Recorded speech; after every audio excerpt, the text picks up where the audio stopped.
projected chaos is ongoing. So it's not going to happen.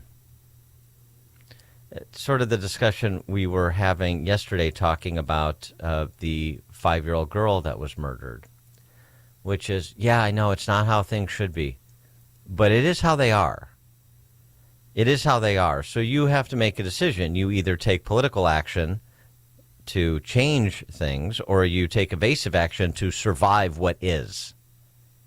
And so in the context of our conversation yesterday, surviving what is means you don't have your 5-year-old girl out on the west side at 3:30 in the morning. Yeah. But I mean, you know, just an indication, this illegal immigrant and resident of the Standard Club, the shelter that was the Standard Club. That place is, you want to die, just stand out front of there because something's going to happen to you. Yeah, but that's not the point. We've got CWB has a story over the weekend. Migrant gets arrested for the 10th time in 10 months. Mm-hmm. So it's just, so that's my point. You don't even need to get the details. It's just, so that's the culture. That's what you're getting, and that's what you're going to get. And so I turned to Corey Brooks, who had a piece over at Fox News, you know, Pastor Corey Brooks. Yeah. And he's sort of coming after the legislation we had fun with last week, the justice-impacted individuals. They're not convicted felons anymore. They're not convicts. They're not felons. They're not offenders even. They're justice-impacted individuals, or as I like to call them, justice system contributors. Because without them, where would we be? Did you get your T-shirt yet, by the way? Here's Corey Brooks. I wish I could laugh at this foolishness, but I can't. I'm so tired of politicians claiming to care about us and then running away from the failures that their policies have caused. They prefer to sprinkle the magic dust of empty words, hoping to distract us. Sadly, it works too often. You just heard a good example of that from BLM Brandon. Every single offender I've encountered on the streets or in my church broke the law.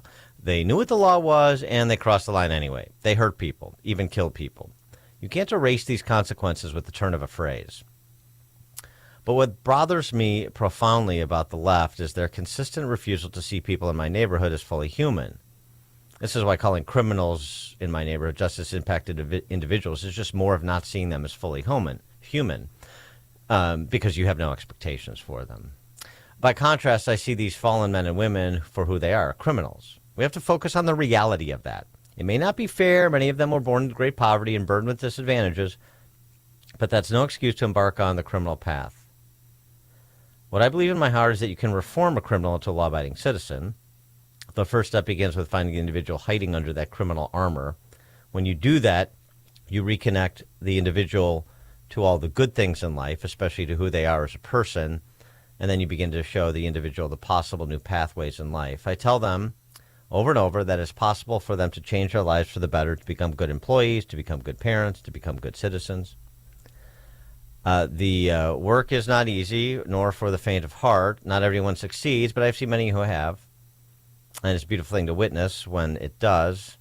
No amount of liberal magic can ever replace the true and human work that desperately needs to be done in my community. And that's just it. The conversation should be a cultural one at this juncture, given that you've all but exhausted the advocacy for the rule of law, and there's just no takers. And the electorate doesn't seem particularly interested in punishing, to a certain extent, those who pursue policies that exacerbate the lawlessness. I know Kim Foxx couldn't run again, so Eileen Burke barely won a primary, so this is a great indication that a renaissance is coming. No, I don't think so. And if you have to drive the conversation that Corey Brooks is attempting to drive, you have to ask the question and keep front and center the parental choices that were made for that 5-year-old girl who was sitting in a car at 3:30 in the morning when she shouldn't have been. Right. You have to challenge the performative behavior of the Dexter Reed family. and all of this, not to mention defend yourselves against frivolous litigation. But you can't lose focus on a young man who opened fire on police during a traffic stop. That's the story. Right. And he fired 11 rounds. And Since and they're why so into numbers. and why his parents aren't being asked and challenged on that and the life that he was leading. Oh, he was a basketball player and all this stuff. Yeah, and maybe once upon a time he was, and when he was 26 years old, he had become something very different per his conduct, hadn't he?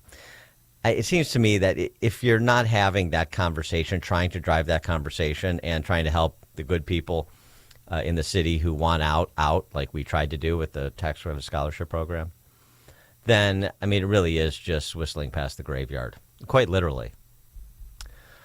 All right, coming up at 5:38, we have some exclusive audio of Bobby De Niro preparing for his big press conference that he held yesterday outside that Manhattan courthouse where the Trump trial is occurring. That's 5:38. But now let's head into the newsroom and say good morning to Mike Scott. 55 degrees at 5:30. Former President Donald Trump's hush money case is about to enter a new phase in New York today. Fox's Nate Foy is at the New York State Supreme Court. Both the defense and prosecution finished making their closing arguments. The prosecution finally revealed the underlying crime that former President Donald Trump is accused of. It's a FECA violation. That's the Federal Election Campaign Act. Essentially, Trump is accused of engaging in a conspiracy to unlawfully influence the 2016 election by suppressing negative stories about himself with Michael Cohen and David Pecker. Now, that is what elevates the 34 misdemeanors to felony charges. The former president walked out of the New York prosecutor Joshua Steinglass's presentation of closing arguments, calling it boring. Hundreds of thousands are still without power in Dallas County after severe storms pummeled northeast Texas. As of 5 o'clock this afternoon, we had approximately 220,000 customers without power across the region. Approximately 129,000 customers were without power in Harris County. A 75-mile-an-hour wind gust reported at Love Field in Dallas on Tuesday. Wayne State University in Detroit has suspended in-person classes and encouraged staff to work remotely. School wants to avoid any problems with an anti-war protest camp over the late spring and summer. More than 4 million chickens in Iowa will have to be killed after a case of the pathogenic bird flu was discovered. The outbreak detected Tuesday. It's the largest flock to be slaughtered in a years-long outbreak. A bill in Tennessee referred to as the Abortion Trafficking Act is now law. Republican Governor Bill Lee signed the bill into law yesterday that criminalizes acts by adults to help minors obtain an abortion without parental consent. A woman accused of killing her 3-year-old nephew by pushing him into Lake Michigan from Navy Pier has been found fit to stand trial. Victoria Moreno faces counts of murder, aggravated battery, and kidnapping. Moreno's been diagnosed with anxiety, depression, and bipolar disorder and has been on medication. Chicago public school leaders are vowing not to make any cuts in the classroom in spite of not receiving any more in state funding. Lawmakers approving a state budget without additional funds for the state's largest school district. CPS CEO Pedro Martinez says CPS will cover that $400 million deficit by slashing away at the central office and moving away from the traditional way dollars are allocated in the budget. This model completes our move away from student-based budgeting, where CPS would allocate a standard dollar amount for every student and then add funding based on each school's unique characteristics and needs. Martinez says the system will focus on so-called equity rather than headcount, and acknowledges that this change means some higher-performing schools will see budgets decrease next year. Cubs top the Brewers in 10-6-3 behind 10 strikeouts from Ben Brown, while the White Sox lost to the Blue Jays. The news, a service of Health Insurance Mentors. Medicare done correctly will be the best health insurance you will ever have. Call Stephen Tucker today for free Medicare advice. Visit healthinsurancementors.com or call 630-674-1551.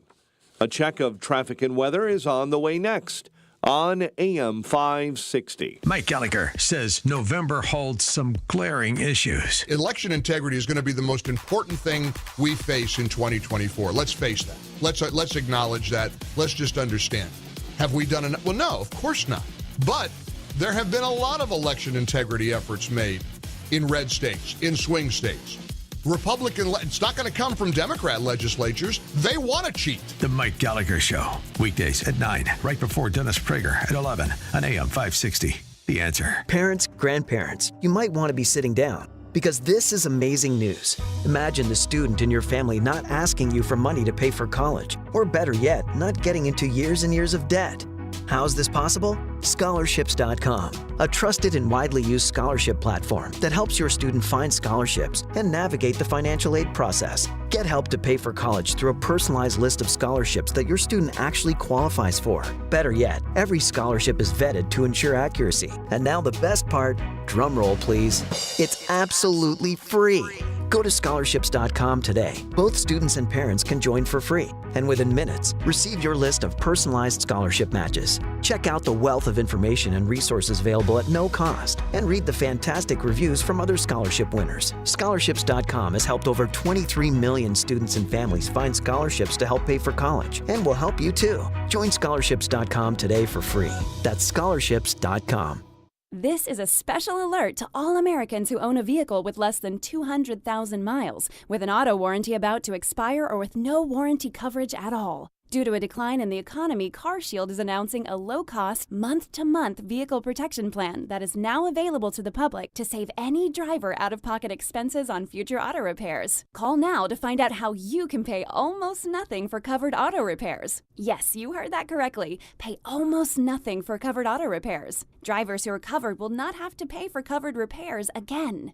This protection plan is at an all-time low. Additionally, drivers who activate this vehicle protection today will also receive free roadside assistance, free towing, and car rental options at no additional cost. Call us for your free quick quote today. 800-353-2973. That's 800-353-2973. What do you have to lose? Call 800-353-2973. Again, 800-353-2973. Balance of Nature's fruits and veggies supplements. Changing the world, one life at a time. My name is Bob Corbin. I'm 55 years old, and I like to tackle life every single day. My life's never boring. I make sure of that. Whether we're gardening, back at the pond fishing, running a tractor and moving dirt, playing rock and roll music, there's always something to do around here. I've been taking Balance of Nature for about 5 years. I feel absolutely phenomenal. Balance of Nature helps me feel better. It's just that simple. Make a splash into summer with Balance of Nature supplements. Go to balanceofnature.com and sign up as a new preferred customer to get 35% off your first order, plus a free fiber and spice supplement with free shipping and our money-back guarantee. That's 1-800-246-8751. Hurry, this offer is only available while supplies last. Go to balanceofnature.com or call 1-800-246-8751 and get this limited time offer by using discount code CHICAGO. Now there's a simple, easy, and effective way to clean your nose and protect your health. It's called Navage. Navage, available at Navage.com. It's 5:38. Let's check the roads. Team Hochberg Traffic Center time, a service of scholarships.com.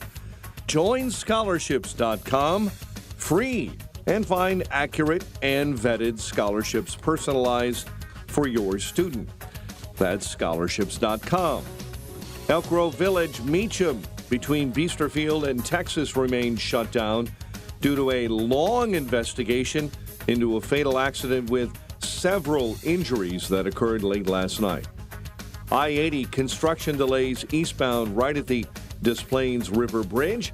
Jane Addams, an accident eastbound on the off-ramp to southbound Elmhurst Road. Kennedy stop and go already inbound Foster to Montrose.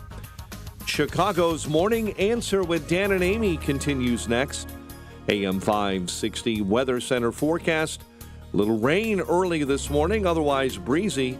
with clouds breaking later in the day and a high of 68. 55 at O'Hare, 56 at Midway, 55 in Joliet, and 55 and light rain in Wheeling. Your next news update is at 6. Chicago's Morning Answer continues next on AM 560, The Answer.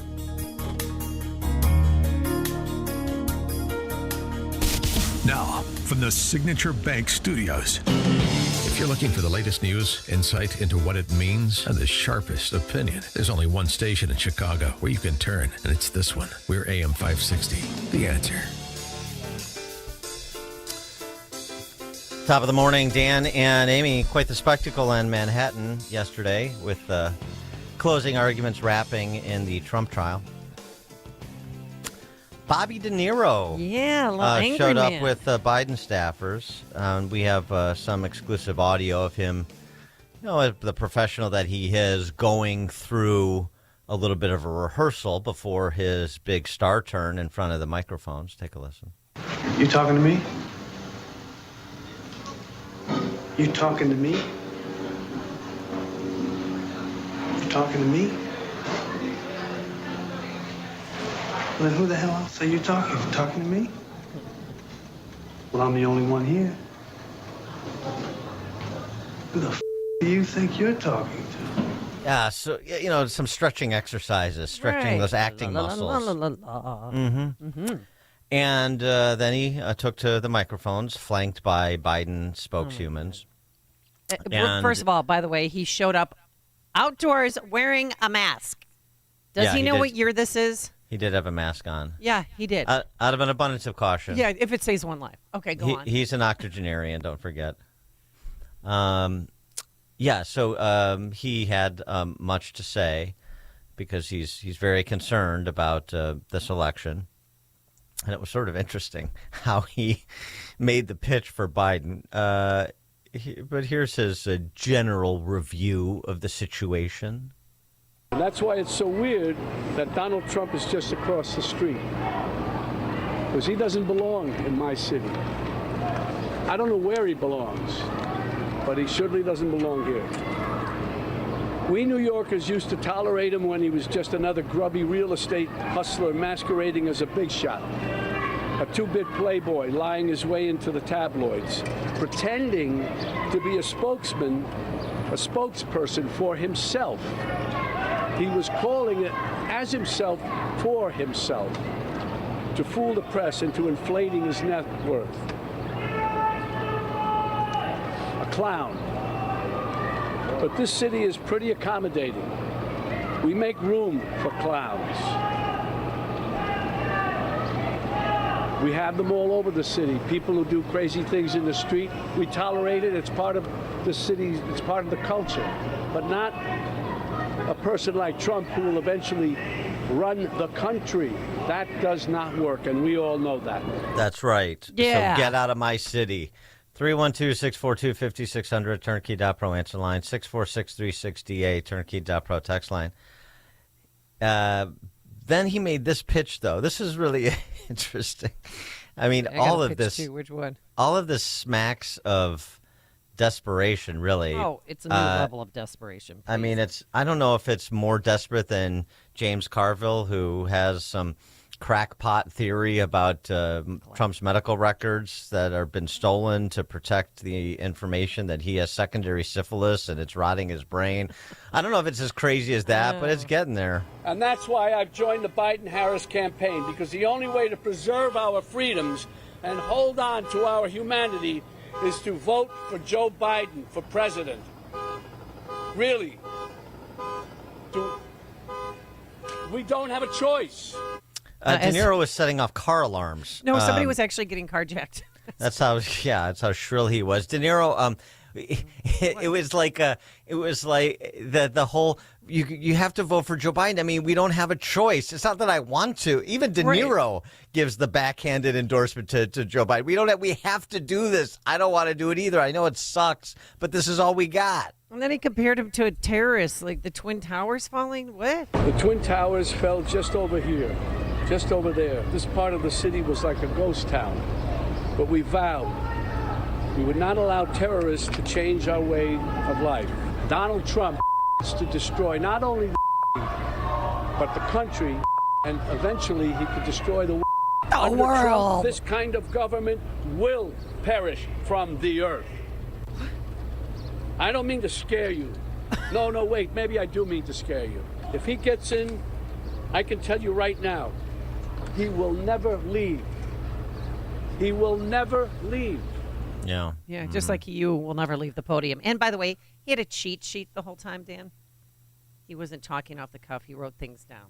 Well, even Brando, would sometimes forget his lines. I understand. De Niro also made time, though. I thought this was very magnanimous of him to interact with some of the locals. Oh, yeah. Because he was getting the proverbial Bronx cheer from some Trump supporters on scene. Democrats, you are gangsters. You are gangsters. You're washed up. You. You're a little punk. You're a softy. You're a nobody. Your movies suck. You're trash. You're trash. You're done. You're done after this guy's done. You're done.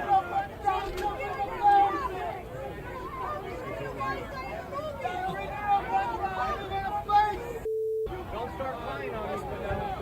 It's just out of his mind. The interaction was fun. I enjoyed it. My favorite, though, MSNBC didn't even take their press conference live. And when they put out the press release, Biden's campaign saying they're going to have this press conference across the street from the, the Trump trial, they got the date wrong, too.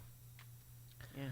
Yeah, the whole really unorganized. And it was so weird. And because you're an attorney, couldn't this be considered like tampering with a jury? No, not at all. Okay. It'd be nice if the left would recognize Trump has the same rights to express himself that Bobby De Niro does. But I mean, this is your attempt to bring star power to the table or something, and repeat the tired lines. We talked about this yesterday. This Trump end days rap is not working. No. So, I mean, go ahead. I mean, say whatever you want to say, Bobby. It's fine. You want to do the end days thing. But it's just not working. I don't know why they don't understand that people, most people who are have not been completely lobotomized by, cultural leftists, they remember 4 years ago when Trump was president. And they remember that it wasn't the end of the republic, and it wasn't the end of the small R Republican form of government the world over, as De Niro is suggesting, that the Trump contagion that's going to end Western civilization. Tony, Southside, you're on Chicago's Morning Answer. Good morning, Amy Lamb. Good morning, Dan. Hey, listen, on behalf of all the good Italians throughout the world, we've already denounced De Niro. He's not a true Italian. Aside from that, I also wanted to point out, he said that Trump is a greedy real estate person. Take a look at Tribeca. See how much of that crap he's brought up over the years. So what is he talking about, man, right? Come on now. He's a chooch. Yeah, he is a chooch. He's a Mama Luke. Hey, you He's a busted my mook. onions on it. But his goon squad, Biden's squad that walked down the street like they were trying to be social justice warriors, there wasn't a woman in there. And I thought the Democrats, they're all about women. It was not a particularly intimidating crew. Well, those two J6 police officers were there that are. But then you had, I thought it was a nice touch at the end. I mean, it was sort of, you have mixed emotions about it. It was maudlin in a sense, but I don't know if you caught the end of the press conference. Who will come with me? I'm bound for the promised land.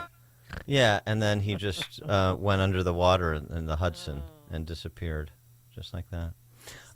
Just like here in Gaza. Craig in Mount Greenwood. Oh, hey, good morning, Dan and Amy. Thank you for taking my call. I'm trying to figure out, this is a real question. These people like De Niro just absolutely lose their mind and make up all kinds of lies and try to rewrite history and just goes absolutely nuts over basically putting him down. Are they afraid of him? Are they jealous of him? What is it about Trump that these people absolutely lose their mind to that point that they're insane? They're like insane with stupidity talking about Trump. Thanks for the call, Craig. I think generally, I mean, of course, this Trump derangement syndrome has been poured over for years now. I don't know what triggers Bobby De Niro so much. I mean, he's obviously He's an angry man. There's something personal there. I don't know what it is. He's obviously man of love. Maybe he's afraid that Trump will take away the subsidized daycare he needs for the toddler he's got at home. Is that why he had to leave early? He had to pick up the kid from daycare? Yeah, how many kids does he have with how many different women? I don't know. Maybe as Tony from the South Side is saying, maybe Trump outmaneuvered him on some real estate deal in Tribeca. I don't know. Hey, maybe he wouldn't finance some development that De Niro wanted to do. Yeah, there's something more than just what we see. And also maybe an 80-year-old De Niro thinks. Well, first of all, it's, you think Trump likes the limelight. You don't think these Hollywood actors like the limelight. You think they want to be forgotten. So this is De Niro's way to stay in the fray, and I'm sure rationalizing in his own mind, strike some sort of blow for against despotism and for our democracy, and he'll be considered a great hero in the history books. When the day Hollywood stood up, and so on and so forth. Okay, Robert De Niro has 7 children. His oldest is 56. His youngest is 12. No, his youngest is not 12. There's a younger one than 12? He just we talked. This is like a month ago. We talked about both he and Pacino just had a kid. They had another. Wow. I mean, they didn't have the kid. Their girlfriends had the kid because men don't give birth. But yeah, they both just had kids. That's so gross. Or his girlfriend's pregnant. One of the two. They will be having a kid. Well, again. Okay. Gabby Schomburg, you're on Chicago's Morning Answer. Well, you forgot one from the East Coaster over here. He's a real cajon. That's anyhow. All right, very good. The anger and the emotion behind all of this, but what was disturbing for me, and Amy pointed on it, was the Jan 6 Fed operatives standing next to him. Yeah. That was very disturbing when I saw that still shot, and both of them should be in prison for perjuring themselves. Yep. And that's all I got to say, guys. Have a great week. Thanks for the call, Dan, Gabby. you're right. Gia Virginia Chen De Niro was born April 6, 2023. Yeah. So, yeah. Last year. Last year. year. Yeah. Right. So he's got a 1-year-old at home. Oh, my God. They can both change diapers. He can change his diapers and the baby's diapers. Yeah, Who wants that racket? My goodness. That's why they couldn't do the sequel to Heat, because they've got all these daycare responsibilities. Pacino and De Niro. Also, did you hear that President Biden, he's going to give a big speech after the verdict is rendered from the White House? Yeah. Whether he's acquitted or not. Well, that's... I hope that he's acquitted. It'll be a glorious day, a triumph of American justice, or it'll be a dark day for our justice system. You've got, those are your choices. The speeches are already filed, I'm sure. But, just on the whole end of democracy thing, I did want to grab this because of some people so easily moved by somebody like Bill Maher when he criticizes the cultural Marxists, when he says something that is obviously true, but somehow when he says it, it's revelatory or it's important, and it isn't. This was Maher, because he's got a book out, so he's doing the rounds, with Fareed Zakaria on CNN on Sunday night on Trump. Okay. And you tell me, you just heard what an unhinged Bobby De Niro had to say in Manhattan. Here's what Maher had to say to Fareed Zakaria on one of the same topics. I know one thing, Donald Trump is not going to concede the election. So what happens in January 2025 on the 20th when Inauguration Day rolls around and he didn't win the election? He's not just going to go away. And if he wins and he's the president in January 20th, 2025, he's never going to give that up. Because he doesn't understand the Constitution, he doesn't care about it. I don't think he's ever read it. He just knows power and winning, and our side is right. So just to remind you who Bill Maher actually is, and I know Bishop Robert Barron had this piece at CNN.com, like 3 cheers for Bill Maher for, being willing to dialogue with Greg Gutfeld and being willing to call out the woke and so on and so forth. And I love Bishop Barron, but with all due respect, tamp down your enthusiasm. All Bill Maher wants to do is make the left more effective. He wants the left to win. He doesn't understand the implications of the neo-Marxists.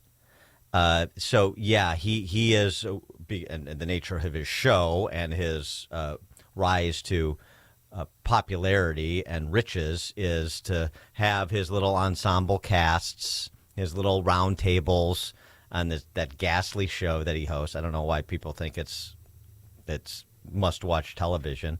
I mean, he's a clever guy, and he comes up with some good monologues, but he's not an important figure, and he's certainly not an important figure with respect to the fight before us. He may be an ally of convenience on the issue of free speech in opposition to the quote-unquote cancel culture, the censorious left.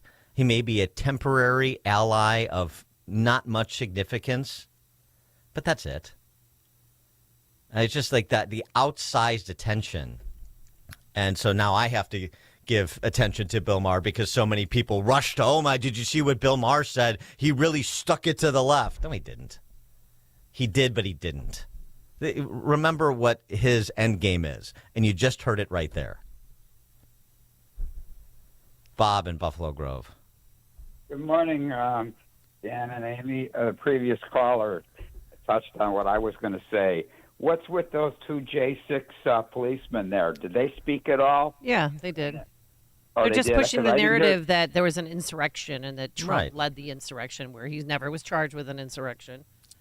And then one other thing, movie quote.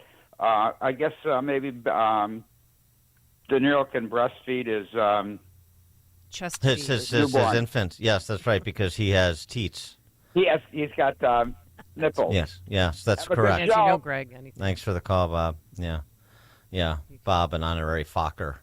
Bob so is so hip. Who knew? that is good. That is good. Now on the other side, Yes. since we're platforming celebrities, let's hear from others. It doesn't quite have the resume of a Bobby De Niro, but he's I'm in love with featured in the forthcoming biopic on Reagan, Dennis Quaid. He was on with Pierce Morgan, and he had this to say about the November election and for whom he plans to cast his vote. What do you think of Trump? I think I'm going to vote for him. Really? Yeah, in the next election. Yes, I am. Are you ready for the blowback? Well, yeah. If inevitably comes well, with Trump? you know, I think in this election, everybody's got to, I think they're going to take a side or whatever, but it just seems to me, it just makes sense. I was ready not to vote for Trump until what I saw is more than politics. I see a weaponization of our justice system. Yeah. And a challenge to our Constitution, us as Americans, that I don't think we're going to have. And, Trump is the most investigated person probably in the history of the world. And they haven't been able to really get him. People might call him an asshole, but he's my asshole. That should be a T-shirt. You're right. That should be a T-shirt. Yeah, you call Trump an a-hole, but he's my a-hole. It's not bad. I like it. Yeah, it has a certain appeal and a certain, I think, it's a nice encapsulation of where some people are. Yeah, there's a little cringe, but you know what? I got to go with the guy. Dan and Amy, Chicago's Morning Answer. It's what Chicago is talking about. It's Chicago's Morning Answer with Dan and Amy on AM 560. The Answer. From breaking news and weather across the country to insight from the brightest minds in conservative opinion, it's Salem News Channel, home to the biggest shows on TV, like Hugh Hewitt weekdays at 6 a.m. Eastern, followed by Mike Gallagher at 9. Join SNC, where facts are sacred, critical thinking is celebrated, and the pursuit of truth is unwavering. Watch Salem News Channel free, now on Xumo Play. Learn more at snc.tv/Xumo. AM 560, The Answer. All right, coming up on Chicago's Morning Answer. Hear what all those model Hamas protesters at NYU are majoring in at 6:06. That's going to be fun. Real or fake, we can play. But now let's head into the newsroom. Here is Mike Scott. Good morning, Mike. Democrats passed their state budget in the dead of night. Nationwide manhunt is underway for a suspect in a Madison shooting. CPD continues to investigate the deadly police shooting of a stabbing suspect. WIND, Chicago News Time, 6. The jury will start to deliberate today. I'm Dave Anthony, Fox News. At the Trump trial, following instructions from the judge this morning, the day after closing arguments focused on ex-Trump lawyer Michael Cohen paying Stormy Daniels to keep quiet about an alleged Trump affair before the 2016 election. And man, did the jurors hear an earful about Cohen from Trump attorney Todd Blanche yesterday. He called him a gloat, the greatest liar of all time, an admitted perjurer who cannot be believed. But prosecutor Joshua Steinglass said there is a mountain of evidence against Trump that corroborates Cohen. Trump, he said, tried to, quote, hoodwink the American voter by engaging in a conspiracy and a cover-up. The goal was, quote, to unlawfully influence the 2016 election. Fox's Eric Shawn outside the court in New York. The former president denies the charge of falsifying records, reimbursing Cohen. His daughter-in-law, Laura Trump, Republican National Committee co-chair, tells Fox they didn't prove anything directly related to Donald Trump. Days after that Trump rally in New York City, reaching out to minority voters. President Biden and Vice President Harris are headed back to Philadelphia today. We've heard that before. Biden has visited Pennsylvania more than any other state as president outside his home state of Delaware. Biden will be unveiling a new coalition to court black voters where he's been losing support. Donald Trump has seen his share of the black vote rise to over 20% this year. Biden has lost 17% going back to the past 4 years. Fox's Lucas Tomlinson, a Republican congressman, survived a GOP challenge in Texas. Tony Gonzalez narrowly won a primary runoff against Brandon Herrera, who'd been backed by some House conservatives. Texas got hit with some more severe storms with hurricane-force winds. This, unfortunately, will be a multi-day power outage situation. Dallas County Judge Clay Jenkins, there are nearly 500,000 outages now from there down to Houston. A teenager was killed when 2 houses under construction collapsed. In addition to the death and destruction, weekend tornadoes caused Texas to Kentucky. America's listening to Fox News. 55 degrees. Skies are clearing this early morning, 6:02 on AM 560. The Answer. In the dead of night, the Illinois House Democrats approved the largest spending plan in state history. More than $53 billion of taxpayer money. The plan increases taxes by $750 million. It also pays $971 million for non-citizen migrant health care and direct services. State Representative Jahan Gordon Booth carried the plan for progressives in the House. This budget is balanced, responsible, and fair. Republican State Representative C.D. Davidsmeyer saying Democrats are not being good stewards of taxpayers' money. I have concerns that there are gimmicks in this budget that put us on a path to a giant collision in the future, and I hope I don't have to say I told you so when it happens. The measure now goes to the governor's desk. Chicago public school leaders are vowing not to make cuts in the classroom in spite of not receiving any more state funding. CPS CEO Pedro Martinez says CPS will cover a $400 million deficit by slashing away at the central office and move away from the traditional way dollars are allocated in the budget. This model completes our move away from student-based budgeting, where CPS would allocate a standard dollar amount for every student and then add funding based on each school's unique characteristics and needs. Martinez acknowledged that the change means some schools will see budgets decrease next year. There's a nationwide manhunt underway for the man wanted by police for the shooting of 3 people, a mother and 2 children, in a home in south suburban Madison. A nationwide arrest warrant was issued Tuesday. Police have named the mother's ex-boyfriend, Lander Coleman of Chicago, as that suspect. Cubs beat Milwaukee in 10, 6-3. White Sox lost to Toronto 7-2. Stanley Cup playoffs. Eastern Conference final is now tied, after the Panthers topped the Rangers 3-2 in Game 4. The news, a service of scholarships.com. Imagine the news that your college student doesn't have years and years of school debt. It's avoidable when you join scholarships.com free. A check of traffic and weather is on the way next on AM 560. Charlie Kirk doesn't see things going exactly to plan. They thought that May was going to be really strong for the regime. There is a backlash to everything they have been doing, to mass immigration, to easy money, to hyperinflation, to reckless war, to the militarization of our legal apparatus. The Charlie Kirk Show. Afternoons at 1, right before Sebastian Gorka at 3 on AM 560. The Answer. Signature Bank is Chicago's fastest growing independently owned business bank. It's a bank where relationships still matter. I'm Dan Proft, and I know this because Signature Bank is my business bank. Hi, I'm Tony Dreyfus, founder and president of Metropolis Coffee Company and a proud new customer of Signature Bank. We're a 19-year-old specialty coffee roaster located in the heart of Chicago. Some of your favorite restaurants and cafes serve our coffee. As a small business manufacturer, we understand the importance of working with the right bank, and that's why we made the move to Signature Bank. We were tired of the impersonal service that our large bank had provided. A friend referred us to Signature Bank, and their team was on site to understand our operations firsthand. They provided us the working capital to continue our successful business operations and to fuel our ambitions for innovation and growth.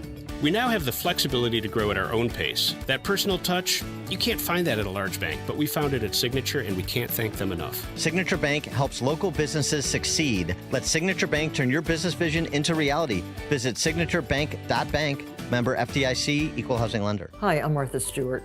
Every year, more than 4 million pets enter shelters here in the United States. My friends at American Humane have been helping animals since 1877. The goal is to ensure that pets have a safe shelter, especially during natural disasters. Adopting a shelter pet allows shelters to help more animals awaiting care. Please consider adopting today and take some time to learn more about American Humane's other work at americanhumane.org.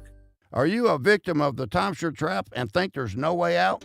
I'm Chuck McDowell, founder of Wesley Financial Group, the original timeshare cancellation expert. And I'm here to tell you that there is a way out. All you need to do is give my office a call. I will send you a timeshare exit information kit absolutely free, explaining how the timeshare industry works and your options for cancellation. Call Wesley now for your free information kit. 800-887-1010. That's 800-887-1010. Chronic pain blows. You're miserable, and guess what? The people around you are miserable. Hi, Amy Jacobson here. Don't suffer any longer if you have knee, shoulder, back, or hip pain. QC Kinetics is the nation's leader in regenerative medicine. Folks, I'm talking lasting joint pain relief. There's no surgery, there's no drugs, there's no downtime. QC Kinetics advanced treatments harness your own body's ability to restore and repair damaged joint tissue. So you can walk, run, hike, play golf, pickleball, and move again pain-free. QC Kinetics is under the leadership of former orthopedic surgeon Dr. Mitchell Scheinkup, a pioneer in regenerative medicine. Their advanced protocols have enabled tens of thousands of patients to reclaim their mobility. Call QC Kinetics for a free consultation, now open Saturdays. The number is 312-809-5955. That's 312-809-5955. Again, 312-809-5955. 6:08. Let's get an update on the roads. Team Hochberg Traffic Center time. Good start on the Kennedy 36 in O'Hare into the Burns Circle interchange. Inbound Ike, though, accident left shoulder between Racine and Canal. Dan Ryan outbound, an accident right shoulder between 87th and 95th. Chicago's Morning Answer continues next. AM 560 Weather Center forecast. Here's the very latest with Andy Robb. Clouds breaking for sunshine. Today, high 68. Clear tonight, low 49. Plenty of sunshine Thursday, the high 70. And mostly sunny on Friday. Nice with the high 77. I'm Andy Robb on AM 560. The Answer. 55 at O'Hare. Next news 6:30. Chicago's Morning Answer continues next on AM 560. The Answer. Now, from the Signature Bank Studios. This is Chicago's Morning Answer with Dan Proft and Amy Jacobson on AM 560. The Answer.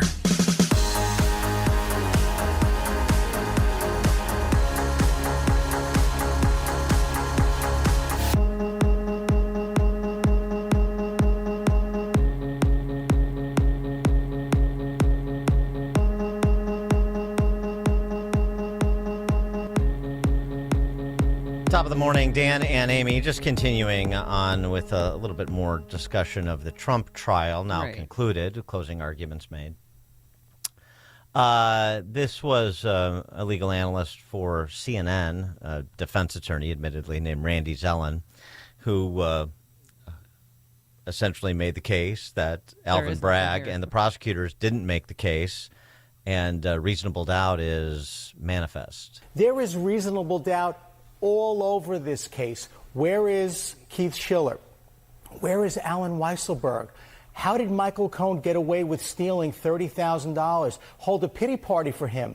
Made $4 million on this. Thought he'd be chief of staff. He's a fixer. If the plumber comes to my house to fix my leak, I could be home. That doesn't mean I know how he's doing it and what it's taking to be fixed. Stormy Daniels, let's hold a pity party for her. Why do we need to know whether or not the former president wore a condom or not? It's simply about, did the former president know that books, his records, false entries, for legal fees, Michael Cohen was his lawyer. Did he intend to cover up the election or to protect his family? It's everywhere.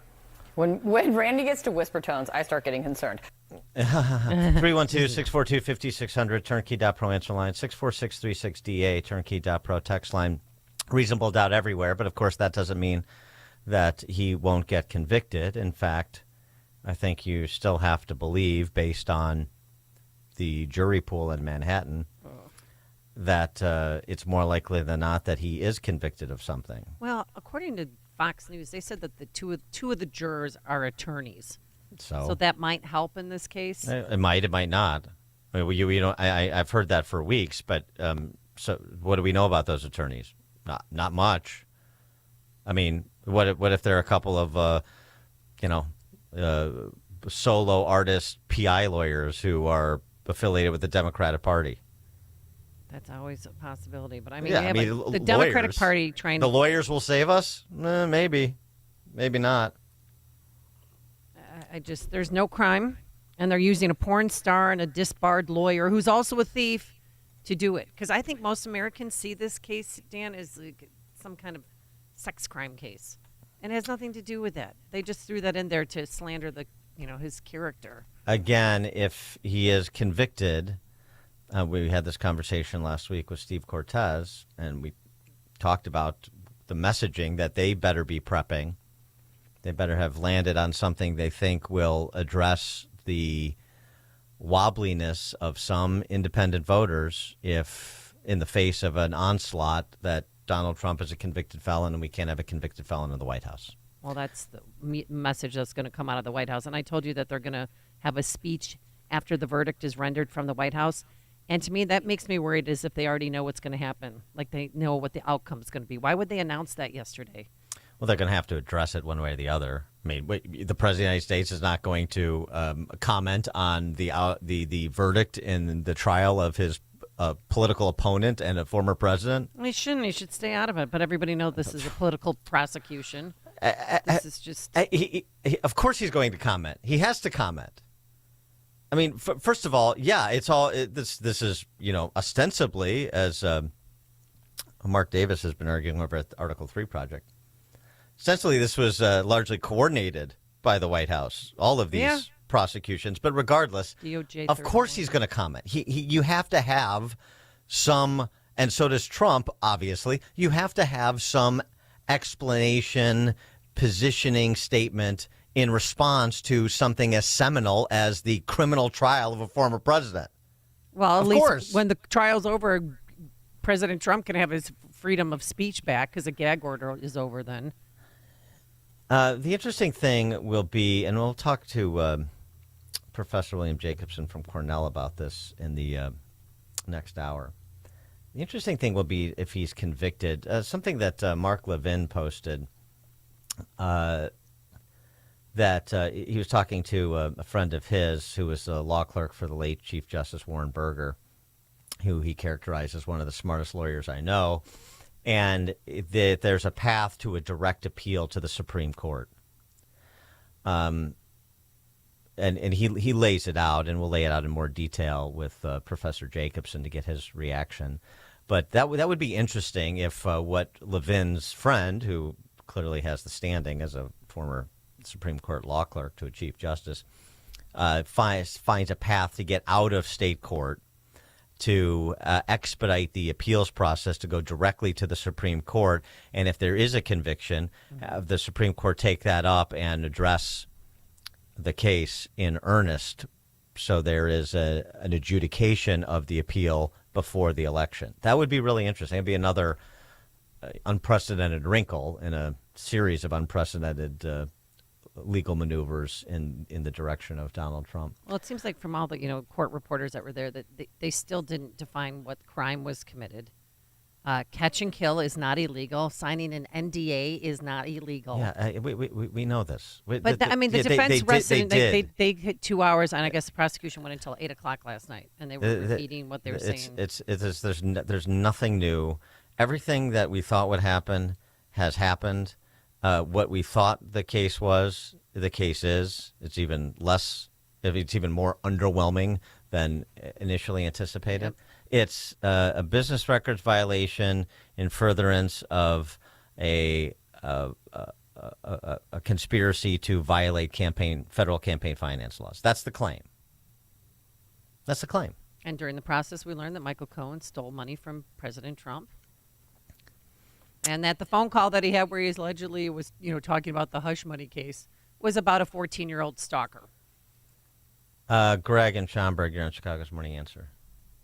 Good morning, Dan, and always under par, Amy from the golf course. I was wondering if you could both assume your golf outing competitive nature, with Amy, of course, allowing Dan to go first, and to give your predictions as what the verdict would be and when it will come in. And after you get done with that requisite comedic interlude, Dan, could you comment about the fact that one of the charges, I think, doesn't have to be unanimous as given to the jury? That's incredible. I will comment on that. I'm glad you raised that. We're going to raise that with Professor Jacobson, too. But go ahead, Amy. What's your I think the verdict's going to be rendered. No, wait a minute. No, Dan goes first. Oh. I go first. Greg's calling the shots today, Dan, so you are going first. Okay.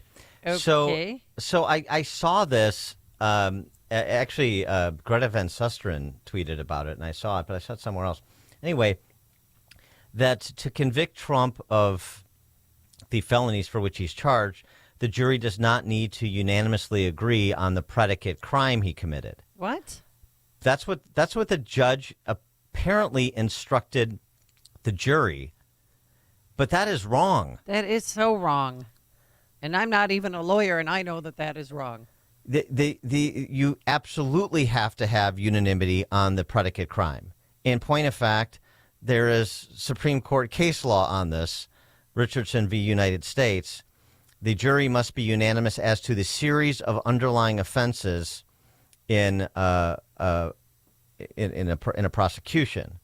That is, the jury must unanimously agree not only that the defendant committed some continuing series of violations, but also about which specific violations make up the continuing series. So that would necessarily implicate the predicate crime. So that's a huge issue, and I haven't heard much commentary on it. I give Greta Van Susteren, who I otherwise don't really have much use for, credit for picking up on this, but that is completely wrong. So that needs to be magnified. And talk about grounds for an appeal if there was a conviction. But again, they don't care about what happens on the appeal because it's more likely than not to occur after the election. And if it's overturned, it's overturned. Whatever, we got the political utility we wanted out of it. Unless, if he is convicted, there was this opportunity to short circuit the state appellate process and get it to the Supreme Court, which, again, we'll talk more about. Okay, go ahead. All right. I think a verdict is going to be rendered today, and I think he's going to be acquitted. You think they're going to be back today? Oh, yeah. They've been off for 7 days, and apparent to all the court They just heard reporters, closing arguments yesterday. I know, until 8 o'clock at night, and they were antsy, and they've been there for 6 weeks. They want out. Come on. Have you ever served on a jury? They don't want to be there. No. Oh, you would be. Amy, you just quite the jury. Amy, you just blew the No golf way. course. No way. No way they turn it around that fast. Unless What do you it's, think? unless it's then you're definitely going to see a conviction. There's no way you're going to get unanimity. I mean, if it's Or a hung jury. The idea that you would get an acquittal is, I think, a reach, just given again the jury pool. And if it's a hung jury, then you're going to have, or the prospect of a hung jury, then you're going to obviously have arguments that take a while to go through. I mean, that was a 5 or 6 week case, so there is stuff to go through if at least some of the people in the jury take their responsibility seriously. All right, so when do you think? Next week? Yeah, I mean, I think it's, it'll definitely be a few days. I'd be surprised if they got it done this week. All right. You want the answer? And what's the... Greg has the answer. Oh, I'm sorry. Okay, go ahead, Greg. What is the answer? The two attorneys are going to really do their job on it, because I don't think even the attorneys can stomach the just incredible nature of the way in which they've sent the legal profession down the drain. And therefore, it's going to come back within by Thursday, because they want to get out before the weekend, and it's going to be an acquittal. Okay. Well, that is a very optimistic read on the situation and a very optimistic view on lawyers. But, okay. All right. It's possible, Greg. All right. Thanks for the call. All right. Remember this. Justin I mean, and Quinn will it's be- possible. I mean, there are a lot of TV attorneys that are all sort of the same position on the frivolity of this case and how far afield of the law this theory, this Bragg theory is. But and Alvin Bragg was in court yesterday taking notes. Ooh. so maybe you just raise a point about sort of the peer pressure in the legal community, and people may ultimately know who these two attorneys were that served on the jury, and will they be are they gonna be- will they be objects of ridicule if they go along with this show trial and facilitate a conviction? I'm going to tell you one thing I Interesting. hated as a reporter was trying to track down the jurors after a big case. Like the Blagojevich jurors, were trying to find them. Yeah. And then they become celebrities and they have their 15 minutes of fame, and then we all move on. Yeah, I mean the two lawyers are wild cards. I just I have a hard time being particularly optimistic about lawyers, particularly a couple of lawyers who couldn't get out of jury duty. Josh and Braidwood, you're on Chicago's Morning Answer. Hey, good morning, Dan and Amy. I'm a huge fan. Listen to you guys all the time, and Thank I'm you. a Trump supporter. But I have there's a small caveat no one's talking about. What? Trump lives in Florida, correct? Yes. If he is convicted, then as a felon, he will not be able to vote for himself in the election. And Well- if that does happen, do you think that could change the perspective of felons voting across the country? I mean, it's just a thought. I don't know. Yeah, I mean, I don't think he'll lose Florida by a vote. That's the good news. But I hear what you're saying. Thanks for the call, Josh. I don't think it really changes the perspective that much, because in most states there is a pathway for felons to get their voting rights restored. Yeah. After they've served their time. So I don't think it ends up being a huge issue. I mean, it's a fair sort of wrinkle to raise, but I don't think that's a big issue. Sean, Northwest Side. Hey, Sean. Hey, good morning, guys. Really quick. Hey, good morning. Just really quick. Why do you think it would be a smart idea for Trump to embrace the conviction? He embraced the 2 impeachments. He embraced the witch hunt. He embraced the Russian hoax. He embraced the mugshot. I mean, embracing it might not be a bad idea either. I mean, think about this. They've stabbed him multiple times. He's got all these scars, and chicks dig scars. That's my Yeah, very good. Yeah, that's good. Yeah, I think. I mean, embrace it. Yeah, he'll have no choice, and to basically continue to offer the same commentary he's been offering after court over the last several weeks, I think. Yeah, I mean, I wanted to embrace it so much that I wanted to predict he was going to be convicted well in advance to really focus people's attention on how fraudulent this is and to get them prepared to dismiss their predisposition to believe in the justice system, to believe that if he's convicted, he must have done something wrong in this case because of its political nature. Trump assuming and essentially challenging the jury and the judge to some extent, challenging them to protect the integrity of the justice system by refusing to go along with this show trial that Bragg and Merchant have put together. That's what he should have done before the trial started, in my view. He shouldn't have been the judge. He should have recused himself. I mean, he's a Stalinist, and he's donating money to the Biden campaign, and his daughter works for Adam Schiff. Yeah. So what should have been versus what is. So what do you do with what is? And since that was built into the price before trial, it should have been addressed more holistically before trial, in my view. So if he's convicted, then yeah, he's going to have to lean into it. Of course, he's going to have to continue to proclaim his innocence and the absurdity of this show trial. He's going to have to sort of take it in stride. Of course this happened because this whole thing is a setup. Mm-hmm. And frankly, Sean on the Northwest side there had a good little riff there, too. This whole thing is a setup. This whole thing is a nothing burger. This is an attempt to slime me and sideline me and imprison me. I mean, these people will stop at nothing to destroy their political enemies. We all know this.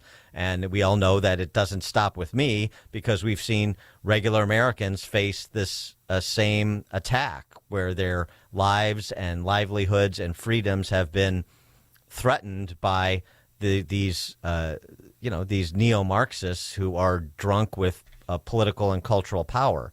So this is what the fight is all about. He's going to have to lean into it. Absolutely. And say that, this isn't going to stop me any more than the Russian collusion hoax did, any more than impeachment 1.0 did, any more than impeachment 2.0 did, any more than their attempt to brand us all as insurrectionists because we question the integrity of the election administration in certain states. Yeah, I mean, he's got the litany. There's no question about it, and he should remind people. Carolyn Moments. Well, good morning, Dan and Amy. If Trump is convicted, I'm going to have to send him more money because this is ridiculous. Yeah, more money in a nail file. Thanks for the call. Or a Raquel Welch poster. And the defense attorney the judge told him to stop it when he mentioned that in closing arguments that, he could go to jail. And the judge was just all up in arms that he said that. It's just a fact. Yeah, it is. I mean, of all the things to get mad at, you got mad at that? And then he called Michael Cohen the greatest liar of all time. I love that. Well, he's not a very good liar. He keeps getting caught. Right. George in Naperville. Yeah, Dan, do you think all the local news teams in our major metropolitan cities are going to be at specific sites to see the reactions of people when they announce what happens? I don't know. I mean, that's Amy's. That would be the news beat. You play news director. Yeah. Where do you want to send your general assignment reporters to get reaction when the verdict comes in, when it's announced the verdict is in? I'm sure they're going to have it's showing at bars. People, and they'll be like, where were you when O.J. Simpson was acquitted? People in history will be talking about that. Where were you when the Trump verdict was rendered? Were you in your car? Were you at home? Were you? No, I want them to be in all the places where the left resides. So I want them to be like in faculty lounges and pottery studios. On college campuses. Oh, right. Of the Palestinian encampments. Places like that. Because there's still one at Wayne State, right? The SEIU Union Hall. Oh, all right. Places like that. Let's get reaction from yoga moms. We could do that. Well, yeah, you go to the Starbucks in Hinsdale. Okay. I mean, I want the celebratory reactions upon his conviction because I want them to turn the knife because I think that will generate more blowback. So if that's the way it goes, that's where that's where I'd send them because of my motive, but anyway. If he's convicted, he's not going to go to jail, is he, though? I mean, I was Secret doubt Service it. going to go with him? I mean, doubt it. These but guys are going for the jugular. They might just do that. That's a long way in the offing. Marty in Naperville. Hey, good morning. A couple things. First of all, I know we're running out of time here, but first of all, let's remember, first of all, you're not going to have to look for the jury and the lawyers. They will find the press, believe me. Case in point, the Kardashian phenomenon, which I have no idea what that's all about, but all stemmed from their father. Number two, they're making up these rules as they go with this unanimous decision routine. And number three, why doesn't the IRS just go after this Stormy Daniels and find out where this $130,000 was deposited, if tax were paid on it, and what the money was for? She has to categorize it. Well, I mean, what they did wasn't part of the not case. illegal. He could have given her $5 or $1 million. Yeah, but it doesn't matter. It doesn't Yeah, but that doesn't matter either. I mean, it's not that right. There's no alleged illegality around that. Right, and there was no. So it doesn't matter. Well, there is alleged illegality. You may not. A condom. Well, that was completely irrelevant and prejudicial as well, and it should have never been allowed. That's the point I'm making. That's the point I'm making. It's all irrelevant, but they make it, they go because these are headlines. Well, they go because it's exactly what we said when that testimony was allowed. This is attempting to convict him for having an alleged affair, not for because and being convict him for adultery or convict him for being a bad guy, as opposed to convict him under anything resembling a criminal offense because they have no case. No, I understand the point. But I also don't think you need to sort of walk around the main point. I mean, just focus on it. There is no case here. There's all kinds of reasonable doubt. This is a just absurd legal argument that's been made. We have terrible decisions from the judge, including not recusing himself. But now this other matter of suggesting that you don't need unanimity on the predicate offense, which is just not true. That's not the law. So just focus on the big things and, don't let them pull you into the ancillary things. That's sort of my point, and that'd be the point I'd make if I was sitting on that jury. But I'm smart enough to be able to get out of jury duty, unlike those two lawyers. All right, coming up at 6:36, I do want to get to our future leaders from NYU because, I mean, some of these majors are just so entertaining. I think we need a little bit of a break. Comic relief. Okay. Yes, 6:36. But first, we have to stop by that newsroom and say good morning once again to Mike Scott. 54 degrees at 6:32. Former President Donald Trump and the hush money trial that he is involved in beginning to wind down in New York, as the judge will give the jury his instructions before they begin deliberations. Fox's Eric Shawn is outside the New York State Supreme Court. The jury gets this case today. That after Judge Juan Merchan gives them their jury instructions that'll start at 10 a.m. Eastern this morning. And sometimes the jury instructions, that can mean the difference between a verdict of guilty or not guilty. The judge will look at the jurors and take about an hour giving them their instructions. He basically gives them the legal guidelines that must be used as they sit in judgment of the former president. His instructions lasting about an hour, then they will retire to the jury room for the deliberations. Fox's Eric Shawn this morning. At least one person is dead after violent storms hit Texas on Tuesday. Hurricane force winds blowing through Dallas. Memorial Day was not what people expected here, especially in Texas. Valley View, about 60 miles to the northwest of Dallas. 7 people lost their lives here, including a 3- and a 5-year-old child. Now, we've been talking to survivors on the ground here for days. I spoke to one gentleman, Randy Lane. He and his wife hunkered down in their home on Saturday night when the tornado came through in the darkness, and they could feel their home being lifted off the foundation and brought back down. And when all of that fury ended, they walked outside into their neighborhood to hear the screams and also to try and help neighbors. In Houston, a boy was killed when a house under construction collapsed. At least one person is dead, another person missing. 7 others had to be hospitalized after a Tuesday afternoon natural gas explosion in Ohio. We could hear the explosion.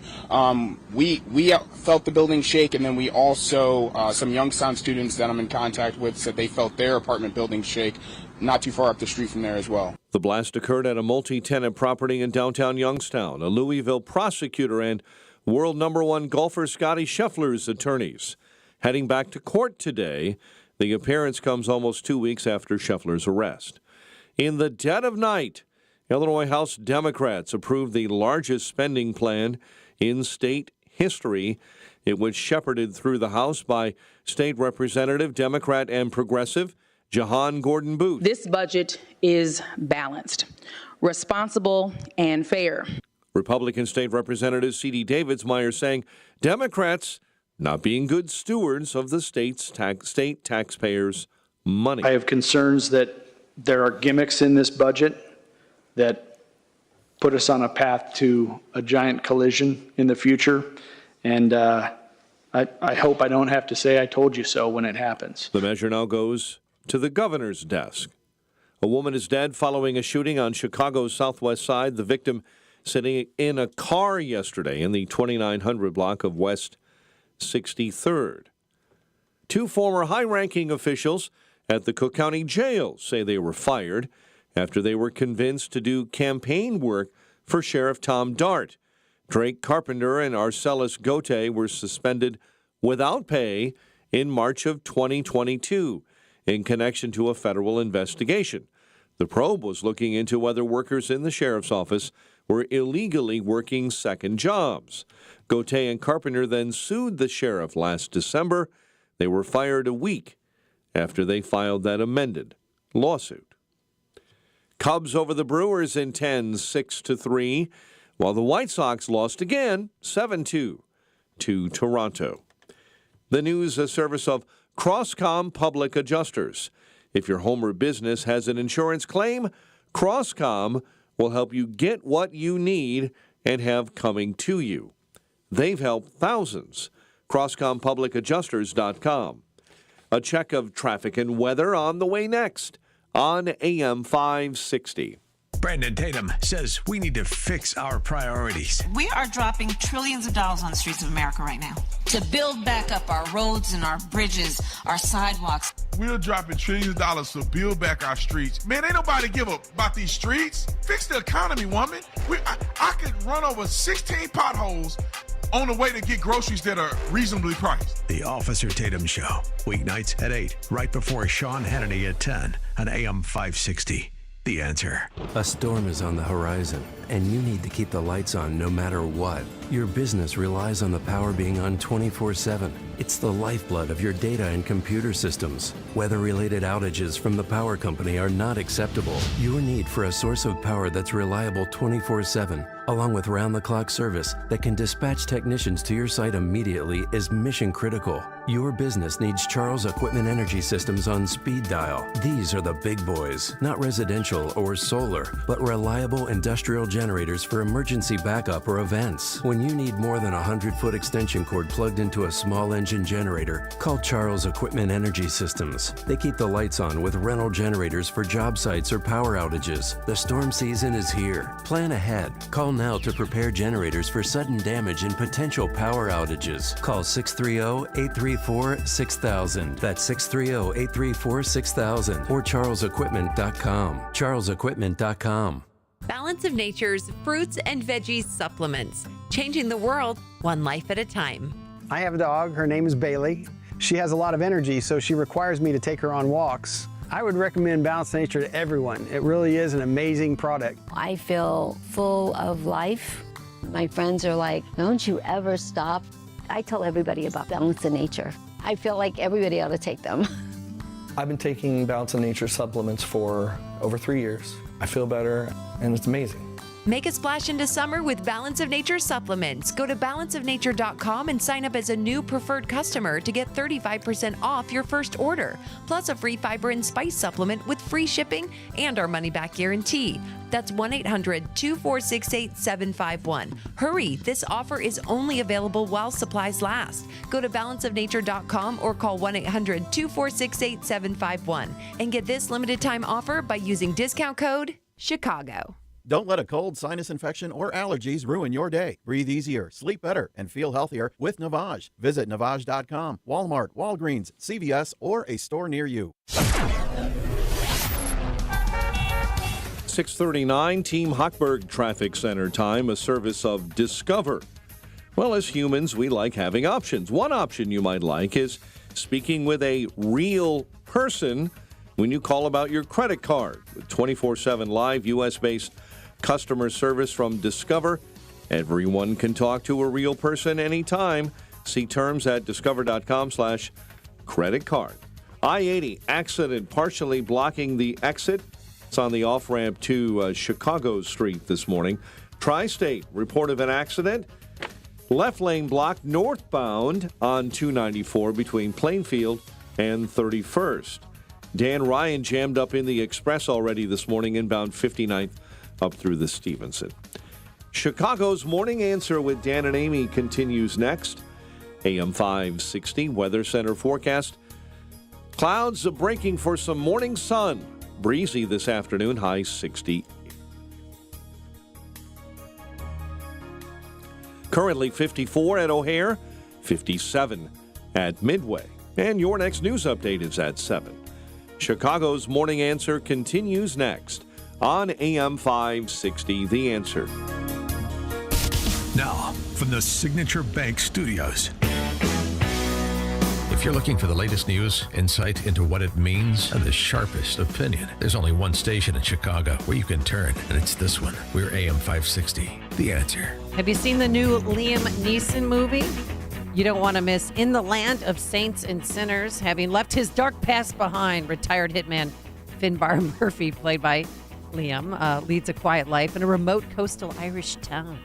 But when a menacing crew of terrorists arrive, Finbar is drawn into a vicious game of cat and mouse, forcing him to choose between exposing his secret identity or defending his friends and neighbors. In the Land of Saints and Sinners, from Samuel Goldwyn Films and Sony Pictures, Home Entertainment. It's available to buy or rent on digital now, rated R, for a chance to win a digital rental.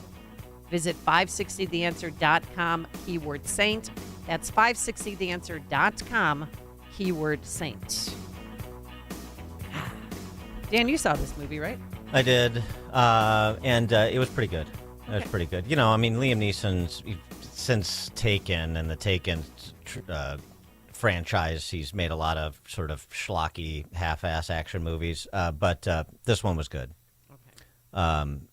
And he's made a lot of good movies, too. The first Taken was good. The Gray was good. How many Takens have there been, though? I think there was 3. 3, yeah. There's too many. Anyway, so the kids on campus, the model Hamas types, the fans of the socialist Spice Girls, virulent anti-Semites like MF or Spice, Talib, and fake eyelashes Spice Crockett, and so many of the others. We'll get to them momentarily, but this was great. Somebody went around asking NYU grads. It is the season, you know. Right. NYU grads, their majors. NYU, $60,000 a year. 60 and NYU had an encampment. NYU had protracted negotiations. NYU got into clashes. NYU students got into clashes with police. But, I mean, what are they majoring You got to in? listen to some of these majors. You know, when back when I was on a college campus, the majors were things like economics, political science, electrical engineering, mechanical engineering. Yeah, maybe you'd be at the journalism school or at the music school. Okay, I get it. Communications theater major. Yeah, those are. They're a lot more complicated these days, apparently. My name is Jacob, and my concentration is environmental science and sustainable business. Hi, my name is Lex, and my concentration is the performance of self. Hi, I'm Gabrielle. My concentration is creative direction, production, and narrative through the arts, performance, and written word. Hi, my name is Karina Gomez, and my concentration is in journalism and Latin American studies with an emphasis in human rights, collective memory, and political violence. Hi, my name is Stephanie Lee, and I studied the sociology of environmental communication. Hi, my name is Reed, and I study music business and gender studies. Hi, my name is Dominique, and I studied care politics with a minor in disability studies. My name is Elliot Wright, and my concentration is art as a social mechanism. Hi, I'm Georgia, and my concentration is dramatic writing and theatrical adaptation. My name is Noah Loyacano, and my concentration is equilibrium or negotiated paradox. Hi, my name is Sophie Lopez, and my concentration is titled Queering and Decolonizing Theater Practice. Hi, my name is Maya, and my concentration is journalism, post-colonial studies, and psychoanalysis. Hi, I'm Eloise. I'm graduating with a concentration in philosophy of science and theater. My name is Amina, and my concentration is titled The Criminal Mind, which is surrounded on criminology and applied psychology. Hi, my name is Juliana. My concentration is international business and fashion through sustainable development. Yay! Yay! Fashion through sustainable development. Sign me up for that. There's Whoa, not a what single does one that of those individuals who are employable, although I would think I'd take a chance on Noah, who is majoring in paradox equilibrium. 312-642-5600, turnkey.pro answer line. You can also reach us at 64636. Type in DA, then a quick comment. I would like to hear more about the majoring in the performance of self, too, and some of the others. But, I mean, you get it. Like, everything has to be about sustainable development. It's all eco-supremacy-oriented and all these other gooey... Gender studies. Of course. And then it's journalism with a concentration in collective memory and human... Okay. All right. I got it. Just stop. Totally. But Noah... That's why I thank God that we have places like Georgia Tech. Paradox equilibrium. Paradox equilibrium. I want to hear more from young Noah about that. But on the topic... Yes, sir. Somebody who potentially, I don't know what she studied. Maybe it was paradox equilibrium. It certainly was victim studies of some sort. MF or Spice. We mentioned this speech that she gave over the weekend at this at this conference sponsored by an organization that has ties to terrorist organizations, and actually the ties are really out in the public arena. I mean, this is not in controversy because one of the speakers was from a organization that the State Department, our State Department, including the Biden administration State Department, designates as a terrorist organization. Here's what MF or Spice Tlaib had to say at this conference in Detroit. I mean, again, it's worth hearing, and for a couple of reasons. One, because of the underlying substance of the issue with respect to the Middle East and with respect to her general anti-Semitism. And two, because of her whipping up the crowd against President Biden.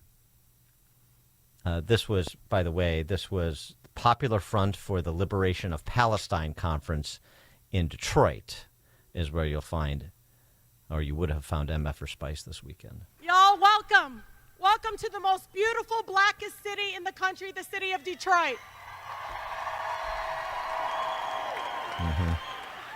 I don't know if I need to remind you all, but Detroit, we birthed movements, not just labor movements. We birthed movements on environmental justice, on women's rights, and so much more. So welcome. Gain strength from this amazing, beautiful black city that raised me. I don't need to tell you that you're on the right side. I don't need to. But I'll be damned if I wait 10 years before they apologize to all of you for doing what was right at this moment. Each year, our country, and I say our country because it is our country, sends billions of dollars to maintain an apartheid government and support the ongoing ethnic cleansing of Palestinians. It is disgraceful that the Biden administration and my colleagues in Congress continue to smear them for protesting to save lives no matter faith or ethnicity. It is cowardly. But we're not going to forget in November, are we? The International Court of Justice just ruled that the Israeli government must stop its invasion of Rafah. But President Biden says what's happening in Gaza is not a genocide. Where's your red line, President Biden? You all, every single bullet, every single gun, every single weapon, bombs that we send is a sacrifice of our own schools here at home. Many of which, when I go into the schools, have garbage bags over their drinking fountains because they don't have clean water. President Biden, I hope you hear us loud and clear.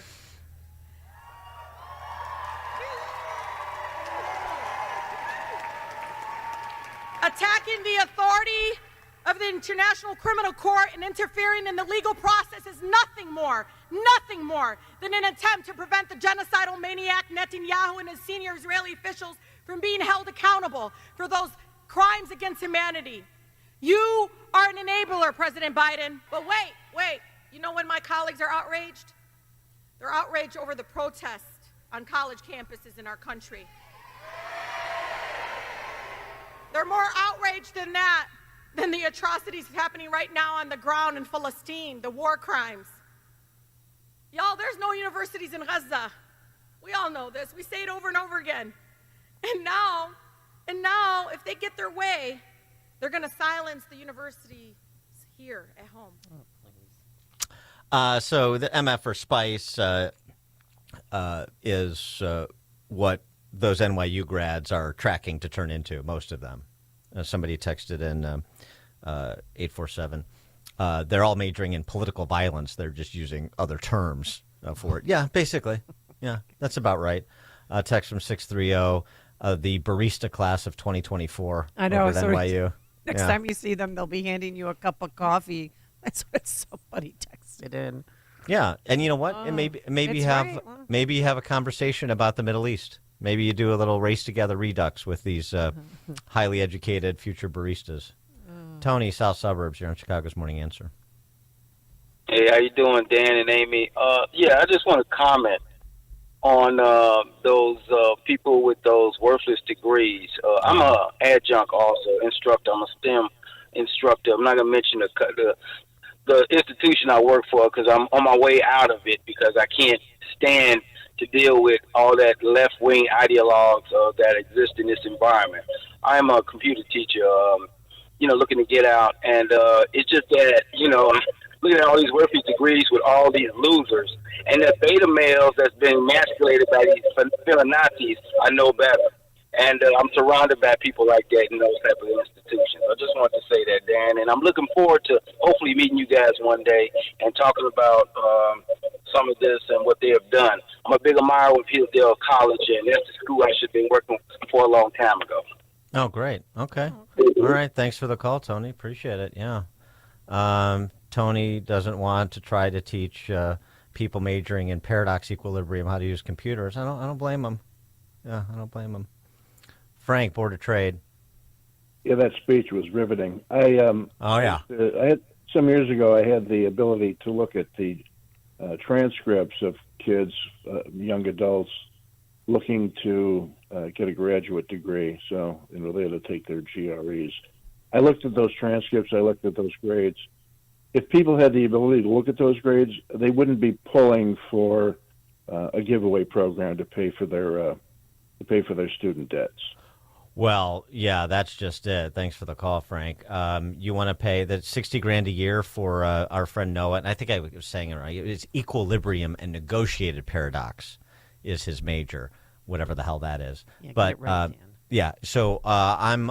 You want me to come up with $100,000 or maybe more, maybe $200,000 for Noah to pursue, free of student debt, his career in equilibrium and negotiated paradox, art as a social memechanism, Art as a social, yes. journalism with a Latin and focus on American collective studies. memory and political violence, and so I don't think so. It's going to be a tough sell to the welder, the the heavy machine operator, the over-the-road truck driver. I worry about Lex, and her concentration is the performance of self. Yeah, that performance you're kind of stuck self. on. Now I'm kind of stuck on that too. I don't know. That would actually where be one fun. finds a job if you have that degree. And what is this concentration? My concentration is on.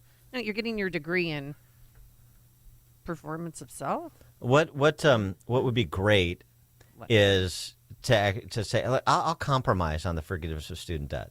Okay. You know what I'm going to do? I'm going to set up a forum. Yeah. And I'm going to let those NYU grads you heard from make a pitch to a cross-section of America. You know, different professions, white collar and blue collar, different income quintiles. You make your pitch. Why I deserve for you to pay my $200,000 in student debt from NYU. And see if you persuade anybody. Okay. How about that? Just put people together and let's test the art of persuasion, since so many of these individuals are, I would say, soft skill oriented with respect to their education. That'd be fun. It'd be fun to watch. Dan and Amy, Chicago's Morning Answer. Connect with Dan and Amy using the AM 560 mobile app. Download it today at 560theanswer.com/mobile. Are you turning 65 and thinking about Medicare? Or are you over 65 and haven't enrolled yet because you still have coverage at work? Either way, Medicare done correctly will be the best health insurance you will ever have. Imagine having an annual deductible of only $240. There are only two good things about aging: wisdom and Medicare. But to navigate the Medicare maze properly, you need a mentor. Best part, my guidance cost you nothing. Call me. I can help. If you're tired of calling a bureaucrat at an 800 number to help you navigate Medicare, then you need a local expert on your side, your own health insurance mentor. C. Stephen Tucker from healthinsurancementors.com is someone I know and trust. He's a 30-year licensed broker who's been educating our listeners for more than a decade. Steve, how can our listeners get in touch with you? Thanks, Dan. They can visit healthinsurancementors.com or call me directly at 630-674-1551. That's 630-674-1551. All right. It's almost time for one of the best days of the year, our annual AM 560 golf outing. Again, we have partnered up with Tunnel to Towers Foundation. They help fallen first responders, their family members. They help homeless veterans. And you can help them and help our station. And as a way of saying thank you, you will get 25 one-minute commercials. That is, if you own a business or if you're the marketing director for your business. It is the best deal in all of Chicagoland radio. A great day of golf. You'll be with like-minded people, around 200 people, influencers, they say, like Dan Proft and others. We have a 7:30 a.m. shotgun start and a 1 p.m. shotgun start. We'll have dinner. There will be drinks, a silent auction, and if you foursome wins, you'll get a trophy. It's very exciting. But it is a beautiful course. It's challenging, and it's always a great day. So be one of the cool kids. We will see you June 19th at the McRae Golf Club in Barrington. To sign up, just go to 560theanswer.com/golf. That's 560theanswer.com/golf. Balance of Nature's fruits and veggies supplements, changing the world one life at a time. My name is Faye, and I'm 81 years old, and I love life. I started taking Balance of Nature 6 years ago. I think we've all had the experience of looking at supplements and not even understanding the ingredients. In Balance of Nature, you understand every ingredient. I would not go a day without my Balance of Nature. Make a splash into summer with Balance of Nature supplements. Go to balanceofnature.com and sign up as a new preferred customer to get 35% off your first order, plus a free fiber and spice supplement with free shipping and our money-back guarantee. That's 1-800-246-8751. Hurry, this offer is only available while supplies last. Go to balanceofnature.com or call 1-800-246-8751 and get this limited time offer by using discount code CHICAGO. Parents, grandparents, you might want to be sitting down because this is amazing news. Imagine the student in your family not asking you for money to pay for college, or better yet, not getting into years and years of debt. How's this possible? Scholarships.com, a trusted and widely used scholarship platform that helps your student find scholarships and navigate the financial aid process. Get help to pay for college through a personalized list of scholarships that your student actually qualifies for. Better yet, every scholarship is vetted to ensure accuracy. And now the best part, drum roll please, it's absolutely free. Go to scholarships.com today. Both students and parents can join for free. And within minutes, receive your list of personalized scholarship matches. Check out the wealth of information and resources available at no cost. And read the fantastic reviews from other scholarship winners. Scholarships.com has helped over 23 million students and families find scholarships to help pay for college. And will help you too. Join scholarships.com today for free. That's scholarships.com. AM 560, The Answer. All right, coming up on Chicago's Morning Answer. At 7:07, we'll tackle those legal contingencies we discussed earlier in the hour with respect to Trump's, the verdict in the Trump trial with Cornell law professor William Jacobson. That's 7:07. But now let's head into the newsroom. Here's Mike Scott. A nationwide manhunt underway for a suspect in a Madison shooting. Democrats passed their state budget in the dead of night. WIND Chicago News Time, 7 o'clock. It'll soon be up to the jury at the Trump trial. I'm Dave Anthony, Fox News. They'll start deliberating this morning. Judge Mershon will take about an hour or so to explain the jury instructions, and then the jurors will start to consider the testimony. Fox's Eric Shawn outside the court in New York. They heard more than 20 witnesses, none perhaps more important than what they heard from Michael Cohen. Cohen, the star witness, has had his credibility shredded by Trump lawyer Todd Blanche. Blanche called Cohen the MVP of liars and told the jury he even lied to them.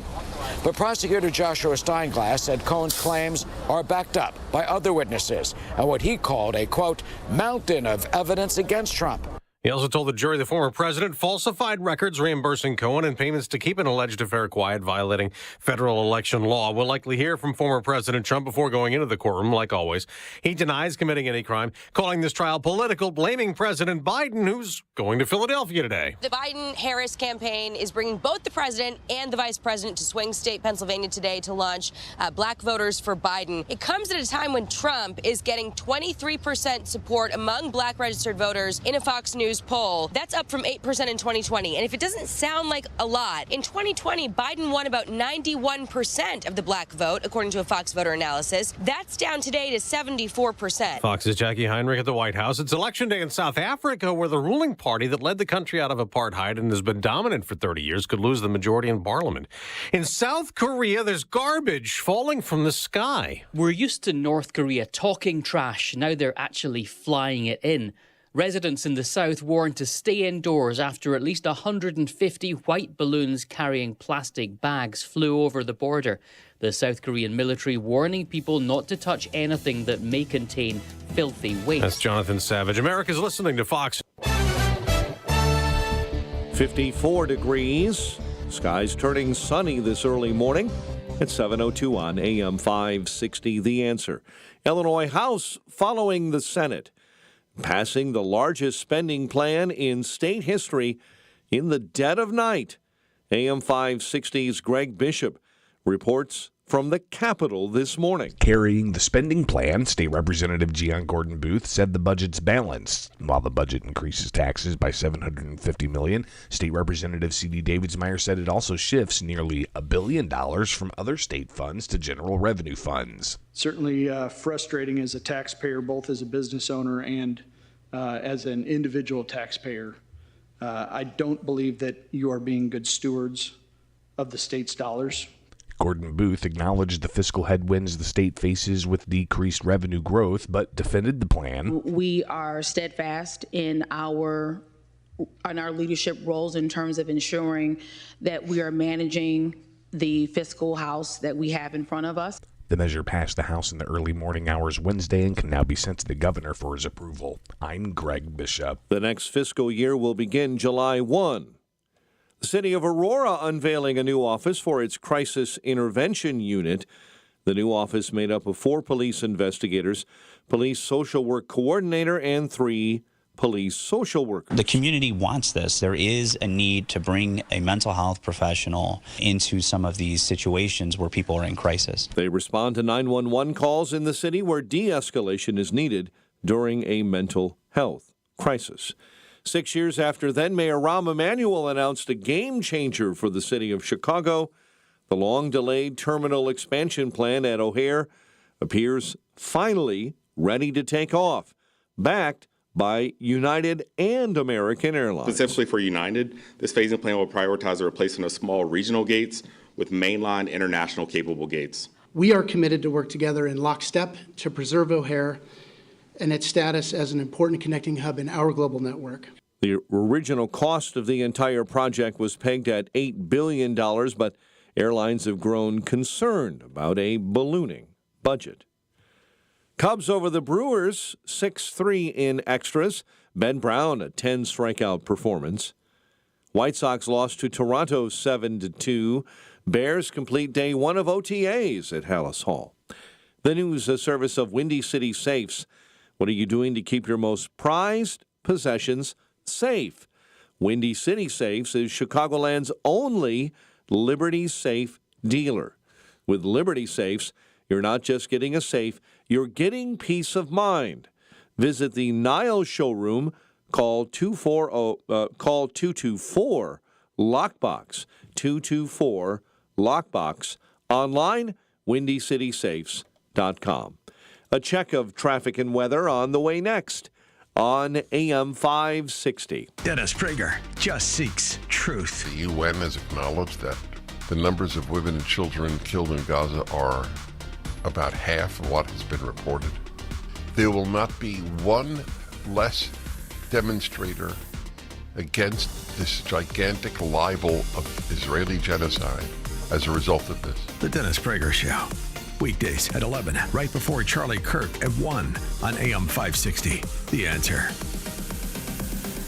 Chronic pain blows. You're miserable, and guess what? The people around you are miserable. Hi, Amy Jacobson here. Don't suffer any longer if you have knee, shoulder, back, or hip pain. QC Kinetics is the nation's leader in regenerative medicine. Folks, I'm talking lasting joint pain relief. There's no surgery, there's no drugs, there's no downtime. QC Kinetics advanced treatments harness your own body's ability to restore and repair damaged joint tissue. So you can walk, run, hike, play golf, pickleball, and move again pain-free.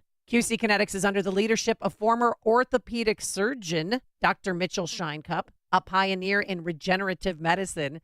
Their advanced protocols have enabled tens of thousands of patients to reclaim their mobility. Call QC Kinetics for a free consultation, now open Saturdays. The number is 312-809-5955. That's 312-809-5955. Again, 312-809-5955. Hi, I'm Martha Stewart. Every year, more than 4 million pets enter shelters here in the United States. My friends at American Humane have been helping animals since 1877. The goal is to ensure that pets have a safe shelter, especially during natural disasters. Adopting a shelter pet allows shelters to help more animals awaiting care. Please consider adopting today and take some time to learn more about American Humane's other work at americanhumane.org. Are you a victim of the timeshare trap and think there's no way out?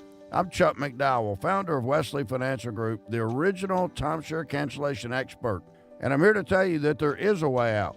All you need to do is give my office a call. I will send you a timeshare exit information kit absolutely free, explaining how the timeshare industry works and your options for cancellation. Call Wesley now for your free information kit. 800-887-1010. That's 800-887-1010.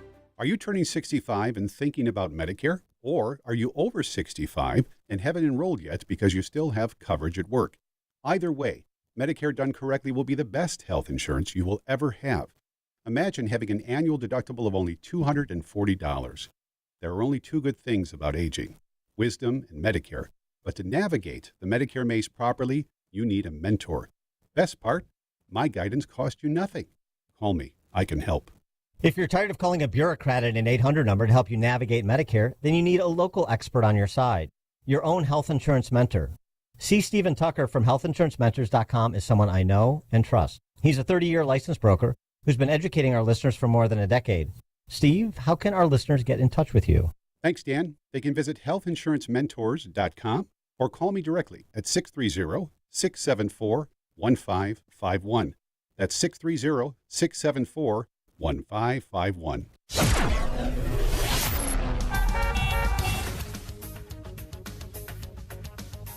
7:08. Let's get an update on the roads. Team Hochberg Traffic Center Time is a service of Quick Delivery Service. Visit quickdelivery.com when you need same-day delivery of your routes, ground delivery when you need it from safe, licensed professionals. Go to quickdelivery.com now to schedule your delivery. Inbound Kennedy over an hour, now 66 minutes. O'Hare into the Burn Circle interchange. Eichen 46 from Mannheim into the old post office.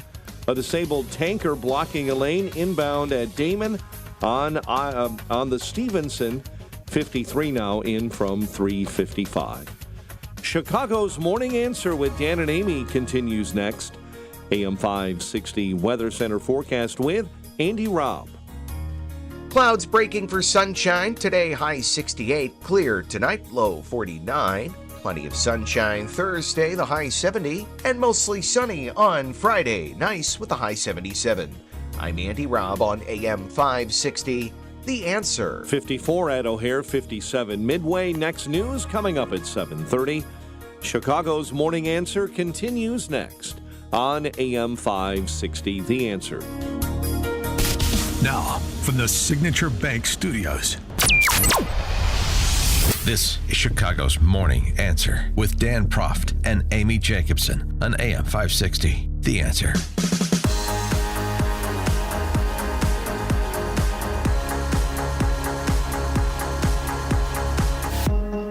Top of the morning, Dan and Amy. All right, we need expert opinion on this, other expert's opinion about what Trump could possibly do if he were to be convicted in Manhattan, that show trial in Manhattan. Mentioned this when we talked about it last hour. Mark Levin posted an argument by a friend of his, a gentleman named Arthur Ferguson, who served as a law clerk to the late Chief Justice Warren Burger. And he argues that Trump could, if convicted, appeal to the Supreme Court for an expedited review of the New York trial court's decision. He argues, I'm quoting him, "The principal ground I would rely upon is the denial of due process by not informing Trump of the underlying federal crime he was alleged to have committed, the predicate crime that New York law requires to prove the New York crime. That is a kangaroo court. To try someone for a crime that they are not informed of is as serious a breach of due process rights as we can possibly imagine. The timing of the trial and the blatant denial of the fundamental rights can only be explained by an effort to interfere with the fair conduct of a presidential election, thereby in effect denying the American people the right to a Republican government. The Supreme Court warned that Bush v. Gore not be relied on as a precedent on the merits, but it can and should be relied upon as the Supreme Court acting to preserve American democracy from an imminent threat. Consistent with that is the refusal of the Supreme Court to grant expedited review to the immunity controversy at the request of federal prosecutor Jack Smith. The NY trial court represents an imminent danger to the fair and untrammeled conduct of a federal election for the most powerful position in America and the world. The Supreme Court has the power to act to protect our democracy, and it should. If a guilty verdict is returned, it should act right away." Well, that would certainly be an event, wouldn't it? In a series of unprecedented and largely unreal events. For more on one of the possible outcomes of the trial and potential avenues for redress by Trump, we're pleased to be joined again by Professor William Jacobson. He's a clinical professor of law, director of the Securities Law Clinic at Cornell. He's also the founder of LegalInsurrection.com and president of the Legal Insurrection Foundation, as well as the Equal Protection Project. Professor Jacobson, thanks for joining us again. Appreciate it. Thank you for having me back on. So what do you think about Mr. Ferguson's argument about the path directly to the Supreme Court for appeal if Trump is convicted? Well, this is state court, so I don't see how you go from a state trial court directly to the Supreme Court. So maybe I'm just not understanding that process, but that's not the normal process. You would go to the state appellate court, and you go to the state court of appeals, which in New York State is the highest court. Your listeners may not realize the Supreme Court in New York State is actually the lowest court. Right. Why they do it that way, I don't know. So, and then you could go from the Court of Appeals to the Supreme Court. So you can go from the highest court of a state to the U.S. Supreme Court. And whether they take the case or not is up to them. But I don't personally see how you go directly from a jury verdict in a state trial court to the U.S. Supreme Court. I didn't see it either, and that's why this is sort of novel and interesting. But he and this guy is obviously, a sharp legal mind as well. He argues that basically the court has a host of common law writs that were actually authorized as a general matter by the Judiciary Act of 1789. And I don't want to get too academic here, but he makes some mention, for example, when IBM sought review of a discovery order by a vindictive federal judge when he was clerking for Justice Warren Burger. A total of 6 petitions were filed, all denied, and rarely are any common law writs ever issued by the Supreme Court. But there are nonetheless multiple ways to offer the Supreme Court an opportunity to forthwith review a conviction by a rogue court, as would be the case here. Now, the example he gives, he mentions it was a federal judge, not a state court judge. And I don't know if there's any precedent for what he's talking about, but these common law writs, I mean, it's certainly, and I don't know the answer to it, but it's certainly something that's worth pursuing, because going through, if he is convicted, going through the appellate process at the state level is not going to serve Trump's interests. I mean, there's little chance that that gets taken up before the election. Right, and this is all about the election. I mean, that's why the prosecution was brought in the first place, because Donald Trump was running for president. It never would have been brought if he wasn't running for president. We all know that. I'm not saying it's impossible for the Supreme Court to take it up directly. It's just not normal, and I would not see the actual procedure here. It's a nice legal theory the person has, and I'm not, again, saying it's impossible, but I don't see the Supreme Court preempting the normal review process on a criminal conviction. Let me ask you something else, and this was picked up by Greta Van Susteren. Is this right? And this was reported in Politico, so I don't know if the reporters got it wrong, but that the Judge Merchan instructed the jury that they need not unanimously agree on what predicate crime he committed in order to convict him on the other crimes? Well, I don't think he's instructed the jury on anything yet. That's coming this morning, so we'll find out. I think that's he's poised to instruct. He's going to. Yeah. And this is the problem with this case. Not just this case. When it's not live streamed, when it's not televised, when we can't watch it ourselves, we have to rely on what is coming out through media reporting. Sometimes it's accurate, sometimes it's not. So I would be very shocked if the judge were to instruct the jury they don't need to agree on what the actual crime is. That would be pretty shocking. You can't convict somebody because 2 people think it's one thing, 3 people think it's another thing, right. 4 people think it's something else, and no, you don't have unanimity on what the actual underlying crime is or underlying acts that gave rise to the crime. But we'll find out when we actually see his instructions, and I hope they'll be released in writing. I hope we'll get to read them as opposed to just hear what Politico reports he said to the jury. And I get it, but I mean, just so we're clear, that's unconstitutional. You have to get unanimity on the predicate crime.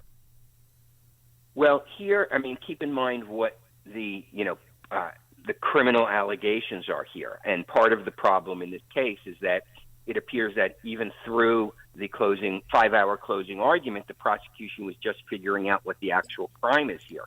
And so the crime that allowed them to evade the statute of limitations, apparently, based on what I've read from the closing arguments, is an attempt to violate, so a books and records violation with the intent to violate state election law by hiding secrets from the public.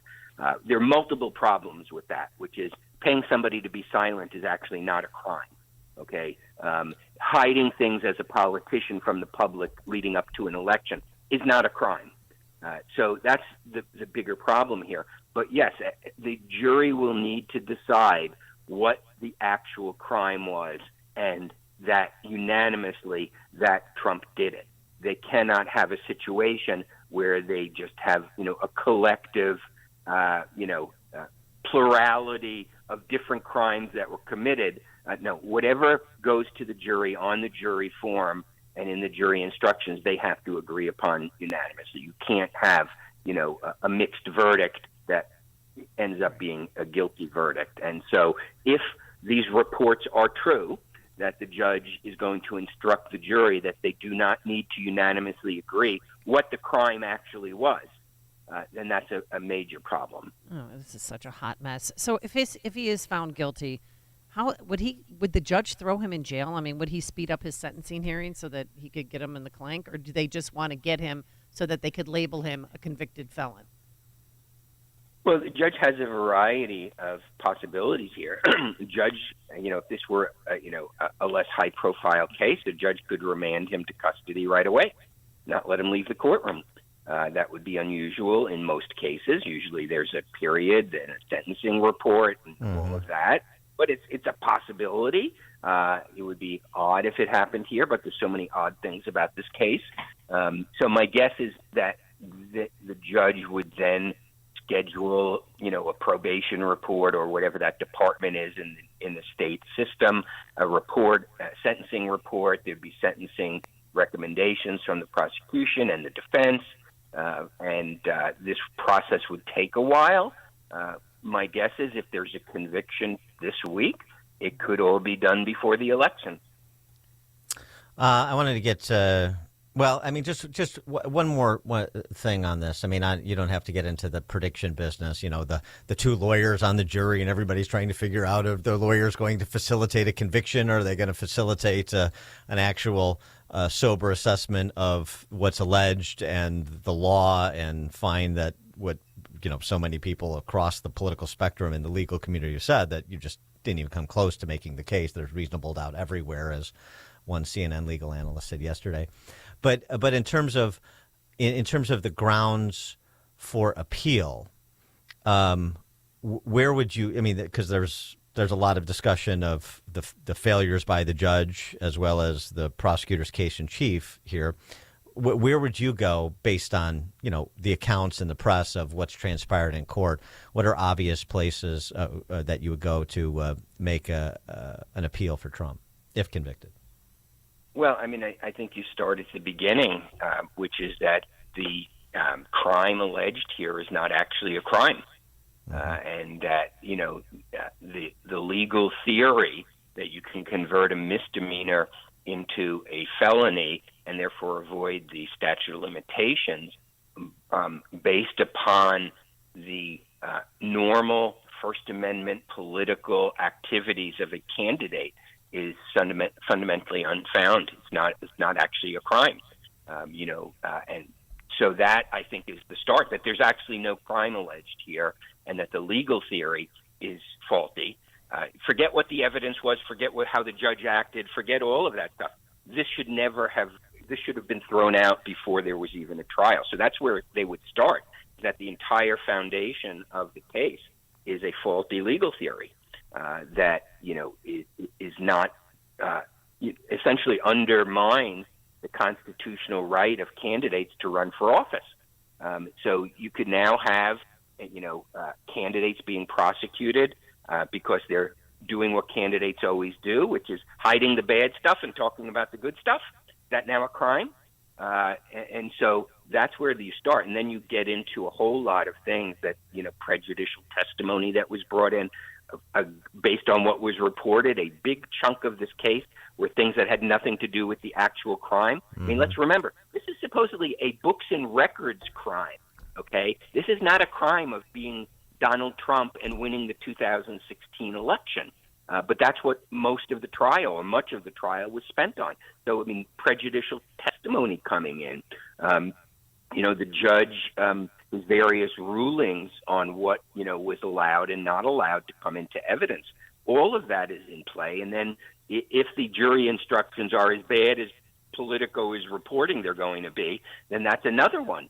The prosecution, I think there was, I don't know if the defense moved for a mistrial, but they should have. Prosecution reportedly made a lot of statements in the closing argument that were highly prejudicial, such as talking about Trump's joke once when he talked about shooting somebody in the middle of Fifth Avenue. That was referred to during the closing arguments. There was an objection. The objection was sustained, which meaning upheld, but the jury heard it. It came in. This prosecution, so there's a million things that went wrong with this trial, starting from the foundation of it having a faulty legal theory as the basis for the entire case.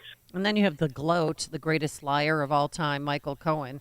The left is trying to spin it as if, he is a liar, but he didn't lie in this circumstance, when clearly he did. Well, Cohen is the only thing tying Trump to any of this. It's Cohen's supposed, conversations with Trump, which tied Trump to these books and records. That's what's the crazy thing about this case, which is that you have a books and records violation. That's actually the underlying crime here, that they entered these on the books and records of Trump's organization as legal payments instead of, a settlement with Stormy Daniels and the other woman, McDougal. And so the question becomes, how did that influence the election? Well, the prosecution's case has been that there was a big cover-up, and it went back to 2015, and it continued to 2018. Of course, the election was in 2016. So why are they allowed to introduce evidence of what happened in 2018? And the books and records, I don't think there's been evidence that's been reported. Of course, we're not in the courtroom, but that how did the books and record entries affect the election? That I don't think has been really presented evidence. What they're saying is that there was a settlement with Stormy Daniels, which was not illegal. People get paid all the time to keep their mouths shut. That's not illegal, and that influenced the election. But that's not the crime alleged here. The crime alleged here is the books and records entry. How did those entries affect the election? And I don't think there's been any evidence of that, at least not reported by the media that's in the courtroom. How did putting it one way on the books and records versus another way on the books and records impact the election? And that's what hasn't been proven according to what, has come out of the courtroom. Instead, they spent the whole time talking about the settlement with Stormy Daniels and Trump's, alleged affair with Stormy Daniels and all that sort of stuff, which happened years earlier. This whole thing is a farce. It really is. And it's really, we talk about all the time the damage this is doing to our justice system. You're going to have at least half the country who absolutely believes our justice system, is shot. It's been politicized beyond belief. And even the half of the country that doesn't support Trump, you're going to have a big percentage of them who will understand that what happened here is wrong and the weaponization of the prosecution is wrong. When you even have commentators on MSNBC and CNN and, people who lean left, people who hate Trump, saying that this is very wrong what's happening. This is not normal what's happening. So you're going to have a majority of the country that believes that our justice system has been perverted for political purposes. And Team Biden sending people to hold press conferences outside the courtroom, Robert De Niro, is disgusting. If you needed any better proof that this is all political, then look at what happened yesterday with Biden campaign sending Robert De Niro to, mock Trump and mock the whole proceeding outside the courthouse. And Biden planning to give a public statement as soon as the verdict is announced. This is all political. Everybody knows it, and I really do hope it resounds to Trump's favor, because what's happened here is the prosecution of a non-crime because the person charged is a political candidate, and that shouldn't be happening. Professor William Jacobson, clinical professor of law, director of the Securities Law Clinic at Cornell, founder of LegalInsurrection.com, and president of the Legal Insurrection Foundation, as well as the Equal Protection Project. Professor Jacobson, thank you as always. Great, thank you. Thank you. And he joined us on our turnkey.pro answer line. The more you listen, the more you'll know. This is Chicago's Morning Answer. Morning Answer on AM 560. The Answer. Gold and silver are at world record highs. The time to sell is now. PGS Gold and Coin is Chicagoland's #1 valuables dealer, specializing in rare coins and precious metals. PGS Gold and Coin Springtime Clean Out Buying Event. Grandma's jewelry box could be worth thousands. Mom's sterling silver flatware and tea sets could be worth thousands. Dad's coin collection could be worth thousands. Do not miss this opportunity. Gold and silver are at all-time highs. PGS Gold and Coin, Chicagoland's valuables expert with 45 years experience. PGS Gold and Coin is an A+ Better Business Bureau accredited business with thousands of 5-star reviews. 4 locations in Palatine, Schaumburg, Wheaton, and Villa Park. Now is the time to get the most money for your precious metals. Call PGS Gold and Coin today. 888-416-2701. That's 888-416-2701. Or visit them online at pgsgoldandcoin.com. Mention you heard this ad on AM 560 and get a free evaluation. pgsgoldandcoin.com. PGS, when it comes to your valuables, they're the best. All right. I need a jingle for the balance of nature. Hey, this spring, as you bust out that grill and get your patio ready for the barbecues, remember that hot dogs, brats, burgers, and beer don't provide the fruits and vegetables that your body desperately needs every day to stay healthy and to energize. That's why I've been taking Balance of Nature for nearly a decade. It's so easy to open up the individual capsules, dust them over my salad, or mix them into juice drinks or warm water. That's how I do it. And thousands of AM 560 listeners love their Balance of Nature, and you will too. 6 capsules a day provides your body, your heart, and your mind with over 10 servings of 31 different fruits and vegetables. You'll love it. Your body and mind and heart will thank you for it.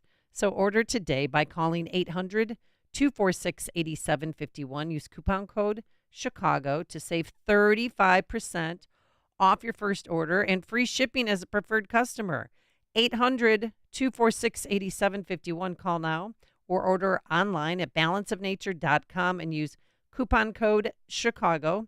Balance of Nature, fruits and veggie supplements, changing the world one life at a time. If credit card debt is stressing you out and keeping you up at night, you need to call Team Hochberg about a fresh start debt consolidation loan. Mitch, 43, IT manager, score 653, making $74,000 a year, living in a $300,000 home in Geneva. Mitch lost his job and accumulated $45,000 of credit card debt, so he contacted Team Hochberg about a fresh start debt consolidation mortgage after securing a new job. Team Hochberg loan officer Johnny Hendrickson helped Mitch eliminate all his credit card debt and saved him over $1,200 a month. Let's review. Johnny helped Mitch pay off 45 G's of credit card debt, saved him over $14,000 a year. Seriously, what are you waiting for? Team Hochberg helped Mitch and thousands of radio listeners pay off their credit card bills, but we can't help if you don't call 855-563-2843 or visit 56david.com. That number again is 855-563-2843 or visit 56david.com. Lower.com, equal housing lender, MLS 1124061. AM 560, The Answer. All right, coming up on Chicago's Morning Answer. At 7:37, economist Steve Moore joins us for a weekly conversation about the ravages of Bidenomics. That's 7:37. But now into the newsroom we go. Here's Mike Scott. 57 degrees at 7:32. Former President Donald Trump's hush money case is about to enter a new phase in New York. Prosecution finished making their closing arguments. The prosecution finally revealed the underlying crime that former President Donald Trump is accused of. It's a FECA violation. That's the Federal Election Campaign Act. Essentially, Trump is accused of engaging in a conspiracy to unlawfully influence the 2016 election by suppressing negative stories about himself with Michael Cohen and David Pecker. Now, that is what elevates the 34 misdemeanors to felony charges. The former president walked out of New York prosecutor Joshua Steinglass's presentation of closing arguments and then called it boring. Hundreds of thousands are still without power in Dallas, Texas, after severe storms pummeled the northeast part of that state. As of 5 o'clock this afternoon, we had approximately 220,000 customers without power across the region. Approximately 129,000 customers were without power in Harris County. A 75-mile-an-hour wind gust was reported at Dallas's Love Field. Wayne State University in Detroit suspending in-person summer classes, encouraging staff to work remotely to avoid problems with an anti-Israel Hamas war protest camp. More than 4 million chickens in Iowa will have to be killed after a case of the highly pathogenic bird flu was detected at an egg farm. The Illinois House followed the Senate in passing the largest spending plan in state history in the dead of night. The measure now goes to the governor's desk, where he's expected to give his approval. Chicago public school leaders are vowing to not make cuts in the classroom, despite not receiving any more state funding in that newly passed budget. CPS CEO Pedro Martinez says CPS aims to cover a $400 million deficit by slashing cost at the central office and moving away from the traditional way dollars are allocated in the budget. This model completes our move away from student-based budgeting, where CPS would allocate a standard dollar amount for every student and then add funding based on each school's unique characteristics and needs. Martinez says the system will focus on equity rather than headcount. Cubs took down the Brew Crew in 10, 6-3. White Sox lost to Toronto, 7-2. The news, a service of Windy City Safes. Windy City Safes is Chicagoland's only Liberty Safe dealer. With Liberty Safes, you're not just getting a safe, you're getting peace of mind. Visit the Niles showroom. Call 224-LOCKBOX or online WindyCitySafes.com. A check of traffic and weather is on the way next on AM 560. Mike Gallagher is concerned for the president. You got to see the video clip, and then you got to call me and tell me what in the world is wrong with the guy. His eyes are like frozen open. I've never seen anything like it. Certainly never seen him like this. There is something seriously wrong with him. And he's a couple weeks from trying to get on a debate stage with Donald Trump. Good luck. The Mike Gallagher Show, weekdays at 9, right before Dennis Prager at 11 on AM 560. The Answer. Signature Bank is Chicago's fastest growing independently owned business bank. It's a bank where relationships still matter. Signature Bank knows your name and your story. I'm Dan Proft, and I know this because Signature Bank is my business bank. I'm Frank Vance, co-owner of Egan Vance Insurance Agency on Chicago's Northwest Side and a customer of Signature Bank. In my line of work, we pride ourselves on being there for our clients when they need it the most, and we recognize when someone does the same for us. As Egan Vance was expanding, we wanted to buy a much sought-after building in the neighborhood. We couldn't waste any time. I called Signature Bank, and that was all it took. I didn't have to talk to multiple people in siloed departments with multiple forms to fill out. One call did it all.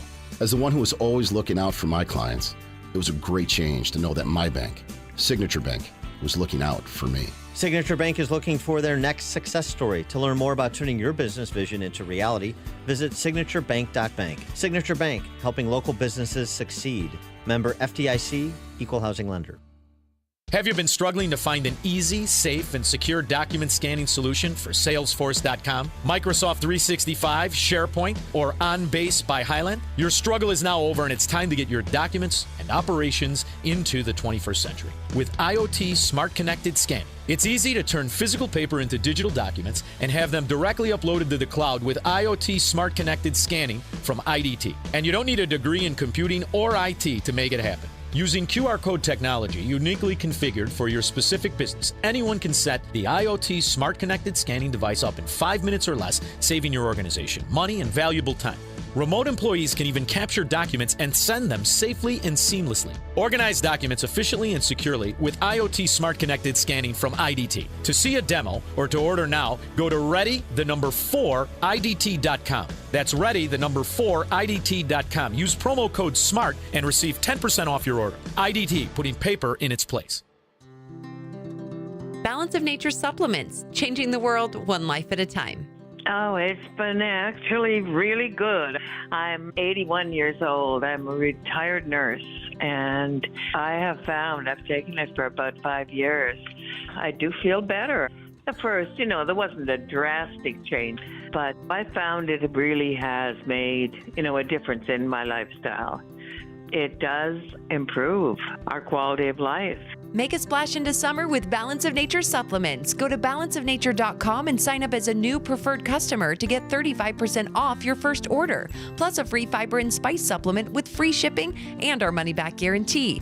That's 1-800-246-8751. Hurry, this offer is only available while supplies last. Go to balanceofnature.com or call 1-800-246-8751 and get this limited time offer by using discount code CHICAGO. Don't let a cold, sinus infection, or allergies ruin your day. Breathe easier, sleep better, and feel healthier with Navage. Visit Navage.com, Walmart, Walgreens, CVS, or a store near you. It is 7:38. Let's check the roads. Team Hochberg Traffic Center time, a service of scholarships.com. Join scholarships.com free. Find accurate and vetted scholarships personalized for your student. That's scholarships.com. The Kennedy right now is an hour and 15. O'Hare into the Burns Circle interchange. The Ike, an hour 8 from 390 into the old post office. Meantime, the Stevenson has an accident on the left-hand shoulder inbound at Cicero. Travel on the Dan Ryan right now, stop and go inbound between the Skyway and Roosevelt in the locals. Chicago's Morning Answer with Dan and Amy continues next. AM 560 Weather Center forecast. Breezy with clouds breaking for sunshine and a high of 68. Currently 57 degrees. Your next news update is at 8. Chicago's Morning Answer continues next on AM 560 The Answer. Now, from the Signature Bank Studios. Only the biggest stories, only the biggest guests, and only the biggest opinions. This is AM 560, The Answer. Top of the morning, Dan and Amy. Hanoi Jane, yeah, she's still around. She did this little interview set with Harvard earth scientist Naomi Oreskes, in which he proposed the following in furtherance of saving our planet from climate change. So I have a question also for you. I think that we have to remove the social license of the fossil fuel industry the way we did for tobacco. I mean, you wouldn't brag about dating a guy who ran tobacco companies, would you? And and the same is true for don't sleep with anybody that's involved. I'm trying to launch a boycott. That's a new angle. Well, yeah. And we knew that. We know women have done that in the past during the abolition movement, right? The Greeks, Lisa Strata, right? Yeah, right, yeah. Exactly. I like that. We'll add that to our list of asks. Yeah. Yeah. Cackling.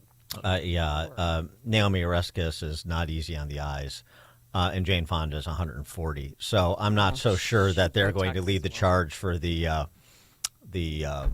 withholding of relations. I don't know how much though. I mean, it's just so funny. I mean, it's really entertaining. This did we just do this a couple of years ago after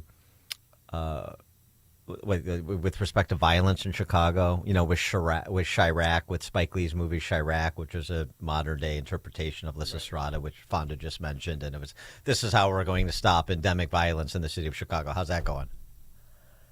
They're just not serious people. They're silly people. And the latest eschatological hysteria over climate change, I mean, it continues unabated. And Steve Moore actually has a good piece over at his Hotline newsletter from a Committee to Unleash Prosperity about why that is. Why that is? Because there's a lot of money in it. There's a lot of money in it. And by the way, a lot of that money comes through private foundations, but a lot of it is coming through the Inflation Reduction Act, the Orwellian entitled Inflation Reduction Act. The People's Climate Movement. EPA awards $50 million to a group that says Palestine is a climate justice issue. So this is where, the roads intersect. This is a way to get your money to radical groups that will promote whatever's the radical issue du jour is. Is it, the alleged genocide in Israel Is it to free Palestine? Okay, fine, we'll do that. Is it to ban fossil fuels and demand subsidies for EVs and windmills and so forth? Okay, fine, we'll do that. Just make sure you send the cash. And that's what fuels this, pun intended. For more on this, Steve Moore, economist, GovZilla author. Steve, thanks for joining us. Appreciate it. Hey, good morning, Dan. Good morning, Amy. So you had essentially put together the receipts with some help from Robert Bryce about the kind of money we're talking about, just to give some order of magnitude about how much financial incentive there is to continue to push this end of days agenda. Yeah. So you both probably remember the famous speech that Dwight Eisenhower gave in his farewell speech when he said, "Beware the military-industrial economy." Remember that industrial complex? That was in 1960 when Eisenhower said that. Well, what I'm telling you is beware the climate change industrial complex, because it's probably even bigger now than the military-industrial complex. It is a green movement, folks. It is a green movement, but the green isn't for the environment. The green is all about greenbacks, dollars, money. This has become a multi-billion-dollar industry that is now flowing into this, not just from private foundations, but also massive. By the way, it may be $1 trillion industry right now globally. So, and I want to give you just one example, if I could. I don't know if either of you read the article in the Wall Street Journal this weekend about the Rockefeller heirs. Did you read that one, Dan? Mm-hmm. Yeah. Yes. So where did John D. Rockefeller? Where does his money come from? Oh yeah, he was the fossil fuels. Standard Oil. He was the man who built this country. He was the one with some of the other quote robber barons who built the country in the turn of the last century. And so now you've got these I think they're great or great-great-grandchildren of John D. Rockefeller with his money, with his, many of them are worth hundreds of millions of dollars, are using that money to destroy the very oil industry where their money came from in the first place. And as I said, without, titans like John D. Rockefeller, America would not have developed. These people are so insane, they want to take away all fossil fuels, including Jane Fonda, by the way. Guess what? Do you know what percentage of our energy today, that keeps the lights on, that keeps our cars, on the road, that keeps our hospitals and schools open? Over 70% of our energy comes from the evil fossil fuels, Dan, Amy. What are these people trying to do? Destroy our country? Well, the Rockefeller Brothers Fund, $838 million. To your point, number one with a bullet in the anti-industry list. It's remarkable. It really is. But it's the old story. I mean, it's conquest law. Any organization that is not explicitly conservative will over time become liberal, which is why, like John M. Olin, for example, had a sunset date on his foundation because he knew generation after generation, particularly where this country is going, I'm gonna be financing. My legacy will be to my name associated with financing things I abhor. Yeah, it's the same thing with look at Abigail Disney. Walt Disney's his granddaughter. She's just a left-wing crazy, and Walt Disney was for wholesome, pro-family. He was a conservative. He's a Reagan guy. And so you're right. All of this money is now filtered down to the great grandchildren who know nothing about ever creating anything. They inherited their wealth and they use it all to destroy the American economy. Now, by the way, in Europe, Europe's pretty crazy on climate change, but they've been about 10 years ahead of us on all the green energy stuff. Well, guess what? Europe has realized none of this stuff works. You can't build an industrial economy with windmills and solar panels. I mean, it doesn't work. And so the Europeans are starting to say, enough already with this stuff. We've got to be able to have jobs. We've got to be able to, have transportation. We've got to have industry. And so why is it that anything, the green movement seems to be picking up momentum? No, wait a minute. Biden has just spent $7.5 billion to invest in those EV charging stations. with producing 7 in 2 years. I mean, that is progress. No, I mean, you couldn't make this stuff up. And there's a great interview with Pete Buttigieg this weekend, I think with CBS, and he's touting this great new program we've created, $7 billion, thanks to Joe Biden and the Democrats. And then, I have to give the interviewer credit. She said, well, how many of those have actually been built? 7. 7. Yeah. Real progress there. Go, government, go. If my math is correct, and I did go to public schools, that's $1 billion per charger station. Yeah. Yeah. Well, I mean, you Real got jobs created, right. too, So yeah. you got 7 down. You got 499,000 To go, right? 993 to go over the next five years. Fine. And in the interview, Buttigieg said, "We're making great progress." Yeah, great progress. No, it's right on schedule. It's absolutely. We are churning them out. Speaking of flailing businesses, I saw also in your newsletter. I actually saw it elsewhere, but the Amazon Post, Bezos' outfit. That's the one thing he can't make money on is left-wing propaganda. Washington Post lost $80 million last year. Gee, I hope it doesn't go away.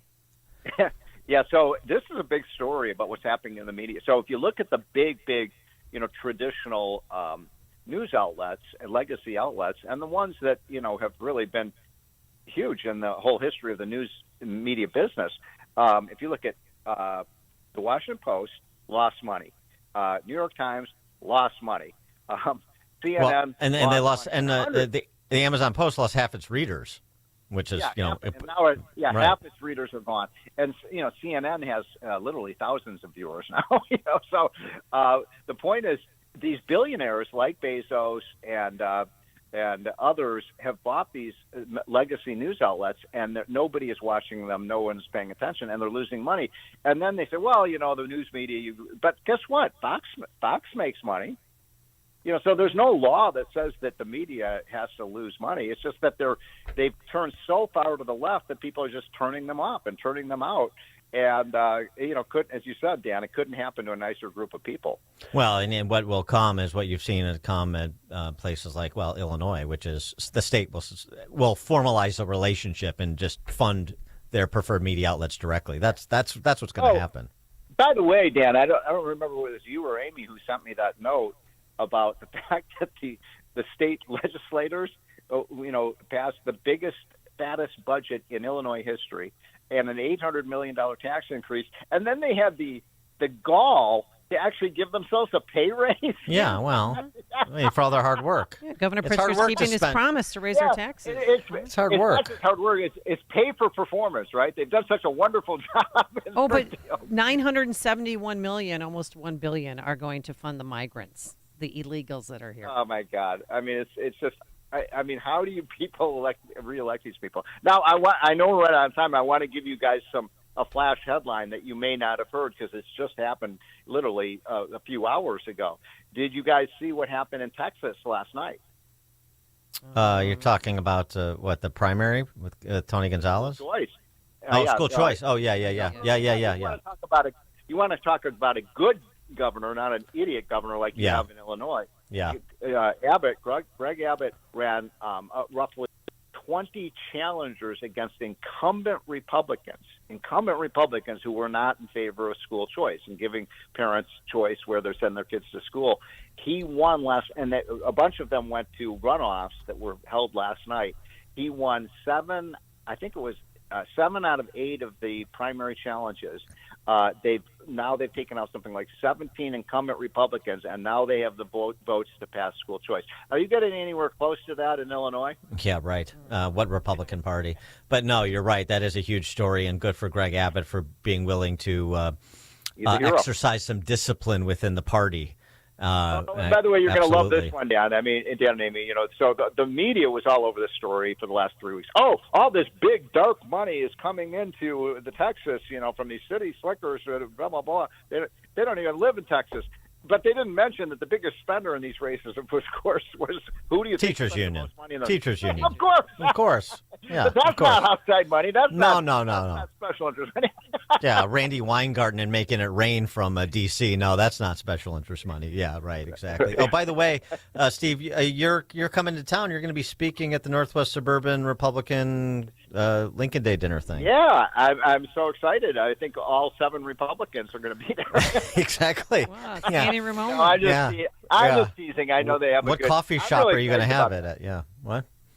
but I mean, come on. When you and I, when the three of us were growing up in Illinois, it wasn't like this. I mean, you actually had competitive parties, and I don't know. I mean, it's sort of sad to see that it's almost like you hurt me more. Come on, hit me again. Well, you may want to talk to some of those Republicans and tell them the Greg Abbott story, because it turns out very much like the exchange between Steve Martin and John Candy in Planes, Trains, and Automobiles. The good storyteller is the storyteller that has a point. The good political party Right. is the political party that has a point, and the Illinois Republican Party doesn't have a point. Yeah, that would help. Yes. It's important when you're the minority to party to paint with bright colors and differentiate yourself from the other party, and they don't do that. No, they throw in. That's been the problem. All right, Steve. Well, great news out of Texas. Thank you for reminding us, and we'll see. What's the date? It's like the third week of June or something. Do you know for me coming to? yeah. Oh, you know what? I forgot. I'm gonna have to look it up, but I'm excited, All right. folks, and we're gonna. All have a right, blast. we'll get We're the date gonna out there for you. You know what, Dan? We'll promote you know what it. I mean? We're gonna turn Illinois red. All right, take it easy. And get a hold of yourself. All right, Steve. Thanks as always. Appreciate it. You guys. Bye. Right after New York. And he joined us on our turnkey.pro answer line. It's like a hot, steaming cup of information to start your day. It's Chicago's Morning Answer on AM 560. The Answer. Parents, grandparents, you might want to be sitting down, because this is amazing news. Imagine the student in your family not asking you for money to pay for college, or better yet, not getting into years and years of debt.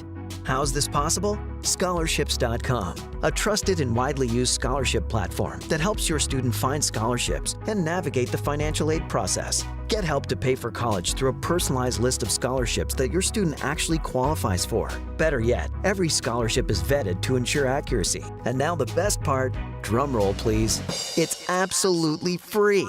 Go to scholarships.com today. Both students and parents can join for free, and within minutes, receive your list of personalized scholarship matches. Check out the wealth of information and resources available at no cost, and read the fantastic reviews from other scholarship winners. Scholarships.com has helped over 23 million students and families find scholarships to help pay for college, and will help you too. Join scholarships.com today for free.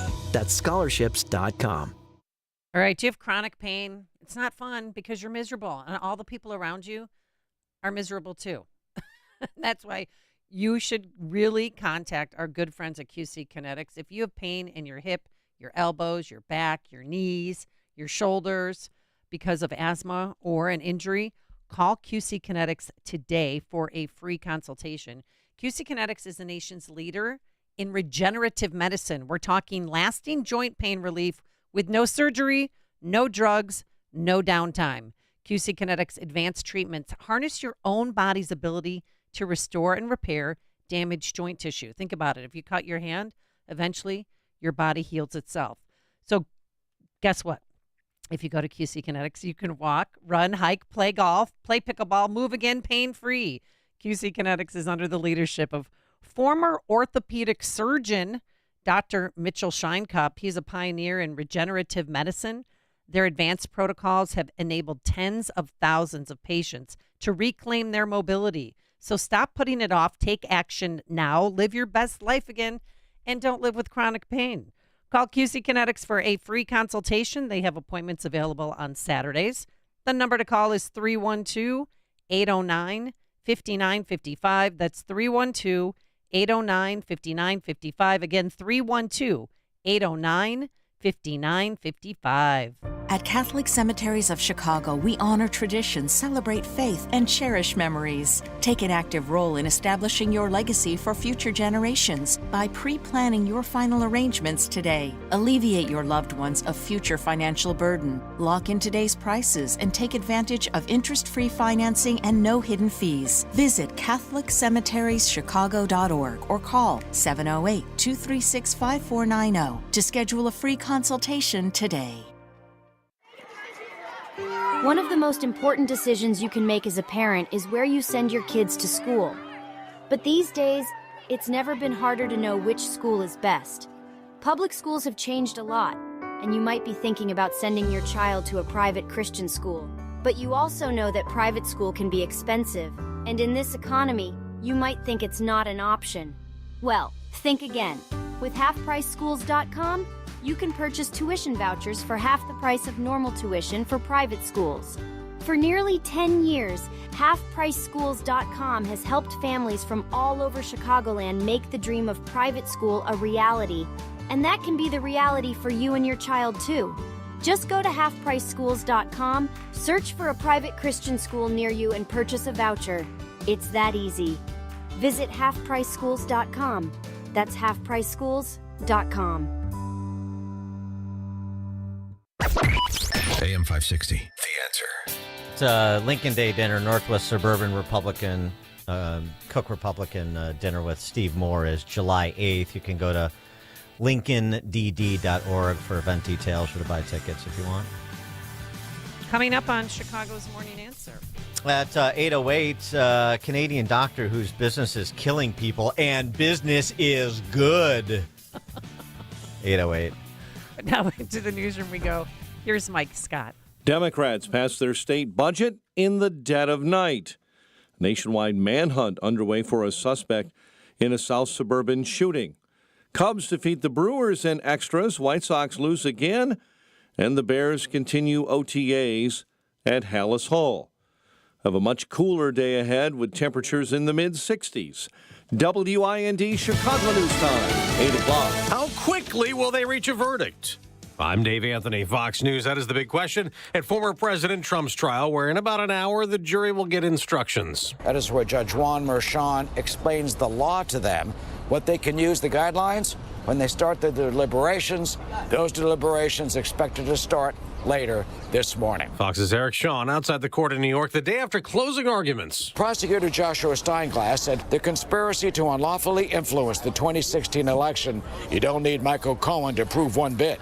The name of the game was concealment. He pointed to two documents that he called the smoking guns in this case that proved Trump's guilt. He said they were Cohen's bank statement and a memo on Trump letterhead, where Trump CFO Alan Weisselberg scribbled the bloated reimbursement numbers to Cohen. The former president is charged with falsifying records in the reimbursement after Cohen paid Stormy Daniels to keep quiet about an alleged affair before the 2016 election. The former president denies that, and his lawyer told the jury there's no crime and that Michael Cohen's the greatest liar of all time. President Biden will go to Philadelphia today, kicking off a black voter outreach initiative as polls show former President Trump gaining support among minorities. A Republican congressman is narrowly beaten back a primary challenge in Texas. Less than 500 votes separating Texas Republican Congressman Tony Gonzalez and Brandon Herrera, a YouTuber and businessman known as the AK Guy. Gonzalez faced a number of attacks from within his own party that included a censure from the state Republican Party last year for his votes in support of a bill to protect same-sex marriage and a gun safety bill pushed after the Uvalde mass shooting. Fox's Ryan Schmelz, another House primary winner in Texas, Katrina Pearson, a Trump 2016 campaign spokesperson who appears to be a shoo-in from here. She doesn't have a Democratic opponent in November. And this is a big deal in the oil business. ConocoPhillips buying Marathon for $17 billion. America's listening to Fox News. 57 degrees at 8:02 on AM 560. The Answer. Good morning. I'm Mike Scott. In the dead of night, the Illinois House Democrats approved the largest spending plan in state history, a $53 billion taxpayer-funded plan that increases taxes on the back of taxpayers by $750 million. State Representative Jahan Gordon Booth carried the plan for progressives in the House. Is balanced. responsible, and fair. Republican State Rep C.D. Davidsmeyer said Democrats are not being good stewards of the state's taxpayers' money. I have concerns that there are gimmicks in this budget that put us on a path to a giant collision in the future, and I hope I don't have to say I told you so when it happens. The measure now goes to the governor's desk. He's expected to give his approval. The next fiscal year begins on July 1. There's a nationwide manhunt this morning underway for the man wanted by South Suburban Police for shooting 3 people, a mother and 2 children, in a home in Madison. A nationwide arrest warrant has been issued for Lander Coleman, 43, of Chicago, as the suspect. The CTA is committing to providing 250 buses designated for use during this summer's Democrat National Convention. The promise was made despite the agency facing huge staff shortages that led to service cuts in recent years. Cubs beat the Brewers in extras 6-3, while the White Sox lost to Toronto. And the news, a service of Del Bacchio Marchetti Group of Properties, Christie's International Real Estate. With over $800 million in sales, you'll get the most value for your home. Call 708-828-0000. 8:04, time for the AM 560 Business Beat, a service of Signature Bank. Visit signaturebank.bank for all your commercial banking needs. Now the latest from the Fox Business Network. I'm Elizabeth McDonald, and this is the Fox Business Report. There's a major energy merger. ConocoPhillips will acquire Marathon Oil in an all-stock transaction. ConocoPhillips chairman and CEO Ryan Lance says the acquisition deepens its portfolio and fits within its financial frameworks. And Lance says the two companies share similar values and cultures. Merck is expanding its eye care business. The pharma giant is buying iBiotech in a deal that could be valued at up to $3 billion. The company is working on groundbreaking ophthalmology treatments. Dick's Sporting Goods shares are higher after its earnings tough forecast, and it is optimistic about this year. And pet retailer Chewy shares are gaining after reporting higher sales and announcing a stock buyback. That's your Fox Business Report. I'm Ginny Coselda, invested in you. AM 560 News Time, 8:05. A check of traffic and weather coming up next on AM 560. Brandon Tatum isn't sure Biden's message hit home. Today in Georgia, they won't allow water to be available to you while you wait in line to vote in an election. What in the hell is that all about? So, black people, it's like you think we live in huts in the middle of a desert somewhere. The Officer Tatum Show, weeknights at 8, right before Sean Hannity at 10 on AM 560. The Answer. Balance of Nature supplements, changing the world one life at a time. Nature is quite the artist, wouldn't you agree? The pigments that nature uses to paint its fruits and vegetables aren't there just for visual appeal. Those colorings are also essential to our nutrition. Hi, my name is Vincent Clemens, and I'm a registered dietitian nutritionist. I found that the vast majority of my clients rarely got enough servings of fruits and vegetables. Balance of Nature dietary supplements can provide more of the concentrated fruit and vegetable ingredients and these pigments. Please remember that consuming a balanced diet should be your first priority in improving your health.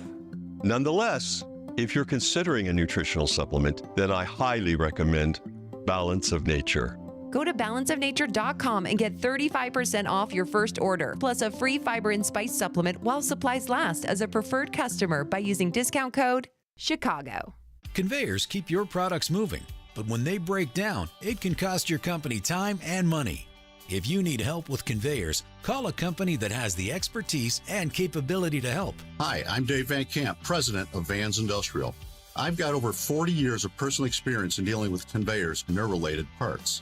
At Vans, we install and maintain all types of conveyors, including screw conveyors, belt conveyors, drag conveyors, and bucket elevators. And if you need related conveyor chutes, drives, guards, or dust collection, we can design and install all of these components for your conveyor system. Vans uses only the best and safest union-trained mechanics insured at the highest levels to perform the job right. Call 833-VANS-IND to schedule your conveyor inspection today. That's 833-VANSIND. Visit them online at vansindustrial.com. That's VANSindustrial.com. Vans Industrial, working safe since 1964. Hi, I'm Martha Stewart. Every year, more than 4 million pets enter shelters here in the United States. My friends at American Humane have been helping animals since 1877. The goal is to ensure that pets have a safe shelter, especially during natural disasters. Adopting a shelter pet allows shelters to help more animals awaiting care. Please consider adopting today and take some time to learn more about American Humane's other work at americanhumane.org. Are you a victim of the timeshare trap and think there's no way out? I'm Chuck McDowell, founder of Wesley Financial Group, the original timeshare cancellation expert. And I'm here to tell you that there is a way out. All you need to do is give my office a call. I will send you a timeshare exit information kit absolutely free, explaining how the timeshare industry works and your options for cancellation. Call Wesley now for your free information kit. 800-887-1010. That's 800-887-1010.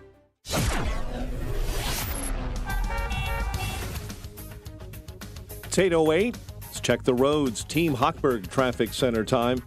And this update is a service of scholarships.com. Join scholarships.com free to find accurate and vetted scholarships, personalized for your student. That's scholarships.com. DuSable Lakeshore Drive, roadwork problems southbound between Balbo and 18th. Those will continue all week long.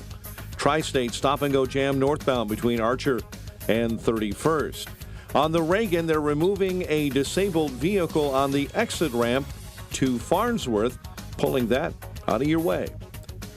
Chicago's Morning Answer with Dan and Amy continues next. AM 560 Weather Center forecast with Andy Robb. Clouds breaking for sunshine. Today, high 68. Clear tonight, low 49. Plenty of sunshine Thursday, the high 70. And mostly sunny on Friday. Nice with the high 77. I'm Andy Robb on AM 560, The Answer. 57 at O'Hare, 58 at Midway. Your next news update, 8:30. Chicago's Morning Answer continues next on AM 560, The Answer. Now, from the Signature Bank Studios. This is Chicago's Morning Answer with Dan Proft and Amy Jacobson on AM 560. The Answer.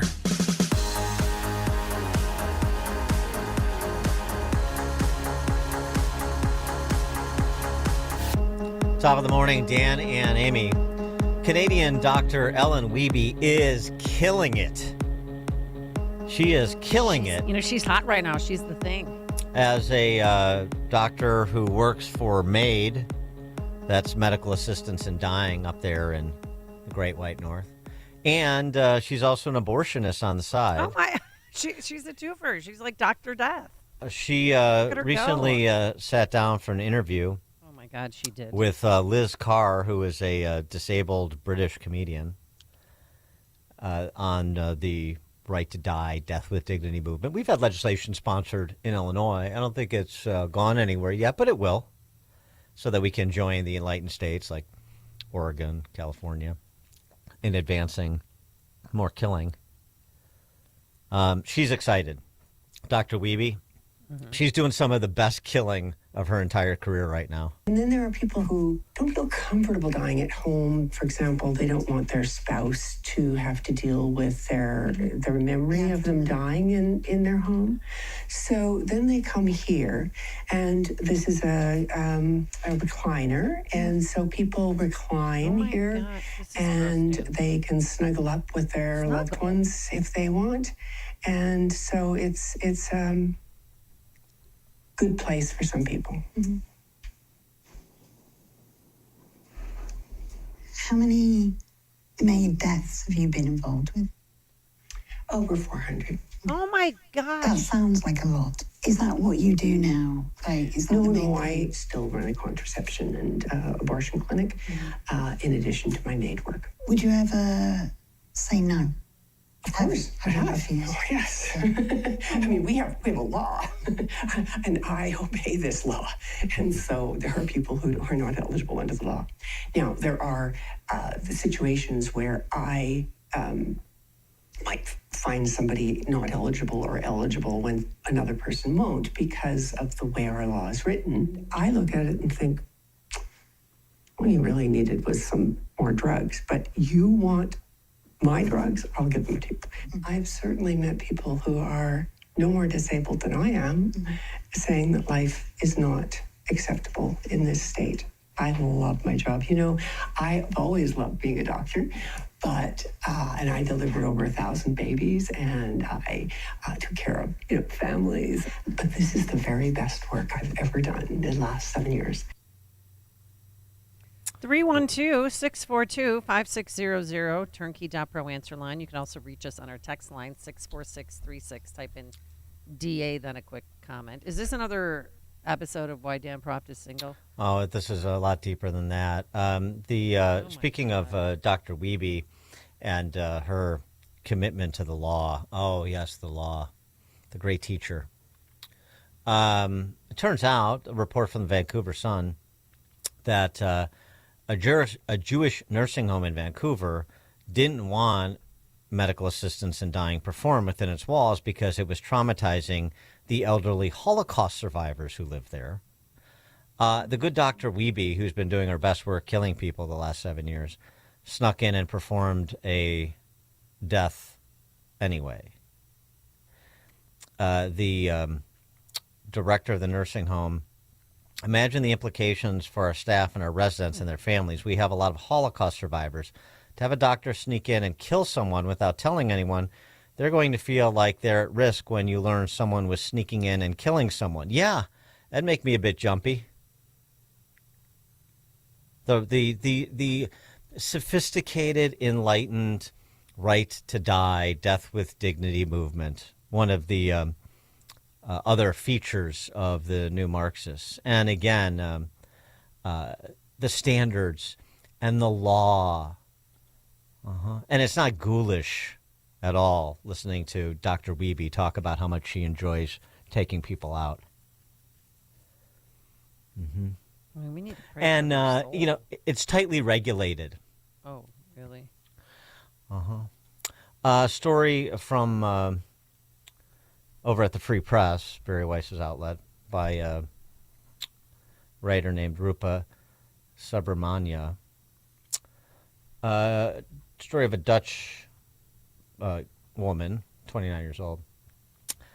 She was 29 and doctors helped her die. Soraya is her name. She never felt like she fit in. At the age of 21, she was diagnosed, I should say, with autism. A year later, she started wearing a DNR tag around her neck. Do not resuscitate. After a 3-year wait last Wednesday... Oh, no, she did she do it? Because we had talked about her one time when you were off. After a 3-year wait last Wednesday, her wish was finally granted by the all-compassionate state, and she was killed by a physician.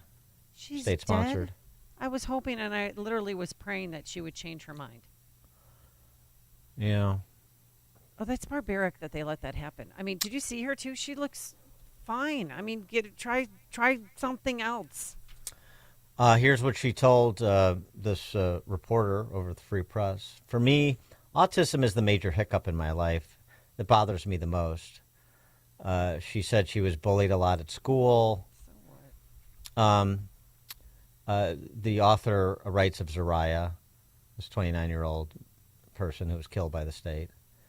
Her sense of humor could be dark. She struggled with mental illness, depression, anxiety, and unspecified personality disorder. But during our conversations, which took place over the course of a month on the phone and WhatsApp, she came across as an intelligent, articulate, and confident young woman. She received little or no support from her family. When she turned 18, she moved out of her childhood home to live with her boyfriend. When I first contacted her, Soraya had been estranged from her mother and 3 older sisters for 6 years. Her father had passed away from cancer. As a young adult, Soraya felt unable to study or embark upon a career. She told me her boyfriend, who was an IT program, was worried about how she felt and encouraged her to get therapy. Over the course of a decade, she tried everything to relieve the symptoms of her mental illness, including, at last, 33 rounds of electroconvulsive therapy where electric currents jolt the brain. Zoraya's last treatment was in August 2020, after which, she says, her psychiatrist told her, "There's nothing more we can do for you. It's never going to get any better."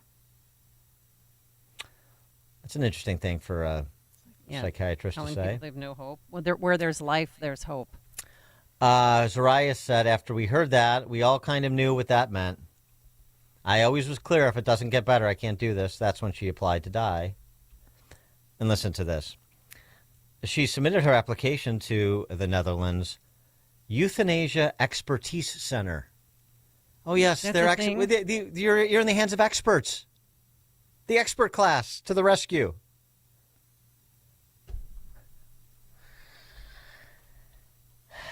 She became a sort of self-styled advocate for the euthanasia regime in the Netherlands. I have faith in the law, Zoraya said, which is to say, I have faith in the state. Yeah.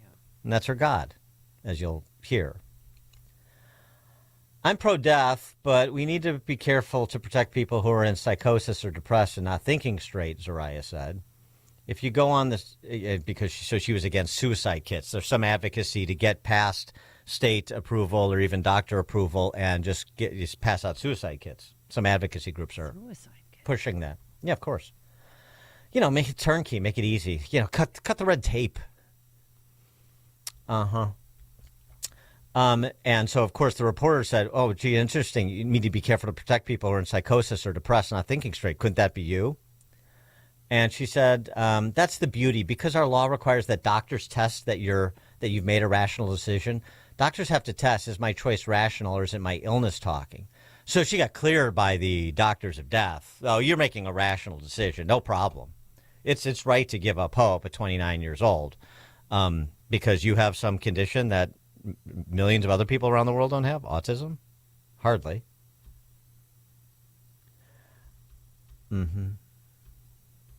Doctors want to help people feel better. Doctors don't become doctors to kill people, even if that's what you're wishing for. Apparently some do, don't they? Anyway, she had her escape plan, and Exit International, which is an NGO that advocates for the legalization of euthanasia, was there to support her. She hoped to be euthanized on her birthday, but there had been some last-minute delays. But then it was approved. Some posters writing about it that this has left me terrified because I'm autistic myself, and I'm scared. My brain is thinking, is this going to be a guaranteed ending for me and other autistic women? I don't want that, though. I like my life. This is scary. Yeah. She said that, just in terms of how this progresses, why I don't like the state in the business of killing people. Did she have to pay for it? I'm sure she did. Zoraya, the assisted dying law had been around for years, but even as recently as 2010, there were only 2 recorded cases of medically assisted suicide that involved psychiatric suffering. Last year, there were 138. Yeah. She didn't want a funeral because she didn't think her friends would want to say goodbye, but she did want her boyfriend to be with her at the end. This is how she described she wanted to die. Like that Dr. Weeby, the ghoul in Canada, you're like in a little closet with a recliner and then they kill you. Zoraya said, these are her words, "I will take my place on the couch. The doctor will once again ask me if I'm sure, and she will start up the procedure and wish me a good journey, or in my case, a nice nap, because I hate if people say safe journey. I'm not going anywhere." Right, of course she didn't believe in the Almighty. Of course she didn't. And so on Wednesday of last week, she was gone. Isn't that a wonderful story? Feel good about a society that is in the business of killing 29-year-old women with autism who are struggling with some mental health issues. That's the right play? Grant in Rockford, you're on Chicago's Morning Answer. Good morning, guys. Wow, that just breaks my heart. That's one of the most barbaric things I've ever heard, the way she had said that. That doctor said it with glee in her voice. But one thing stuck out to me when talking about that 29-year-old Soraya, when you said her father died of cancer. I think that, you know, a lot of societal ills can be summed up with the destruction of the home, whether by natural causes or not.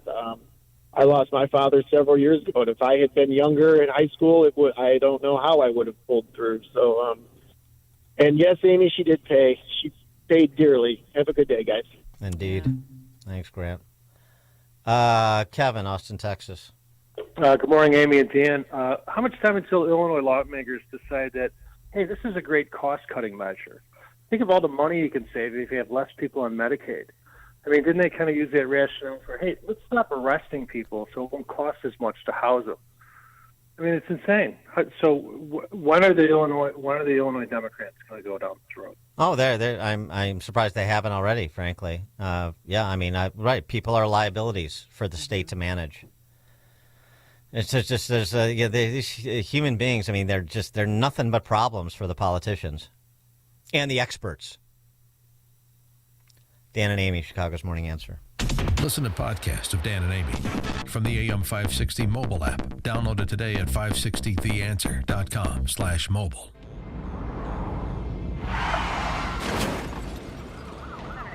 You're in an auto accident. It's a big, unwelcome disruption in your life. To make it worse, the insurance company is being ridiculous. Injuries are involved.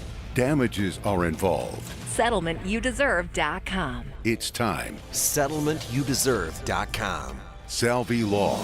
Michael and Samantha Salvi. It's a family law firm that will personally work hard for you to get you guessed it, the settlement you deserve.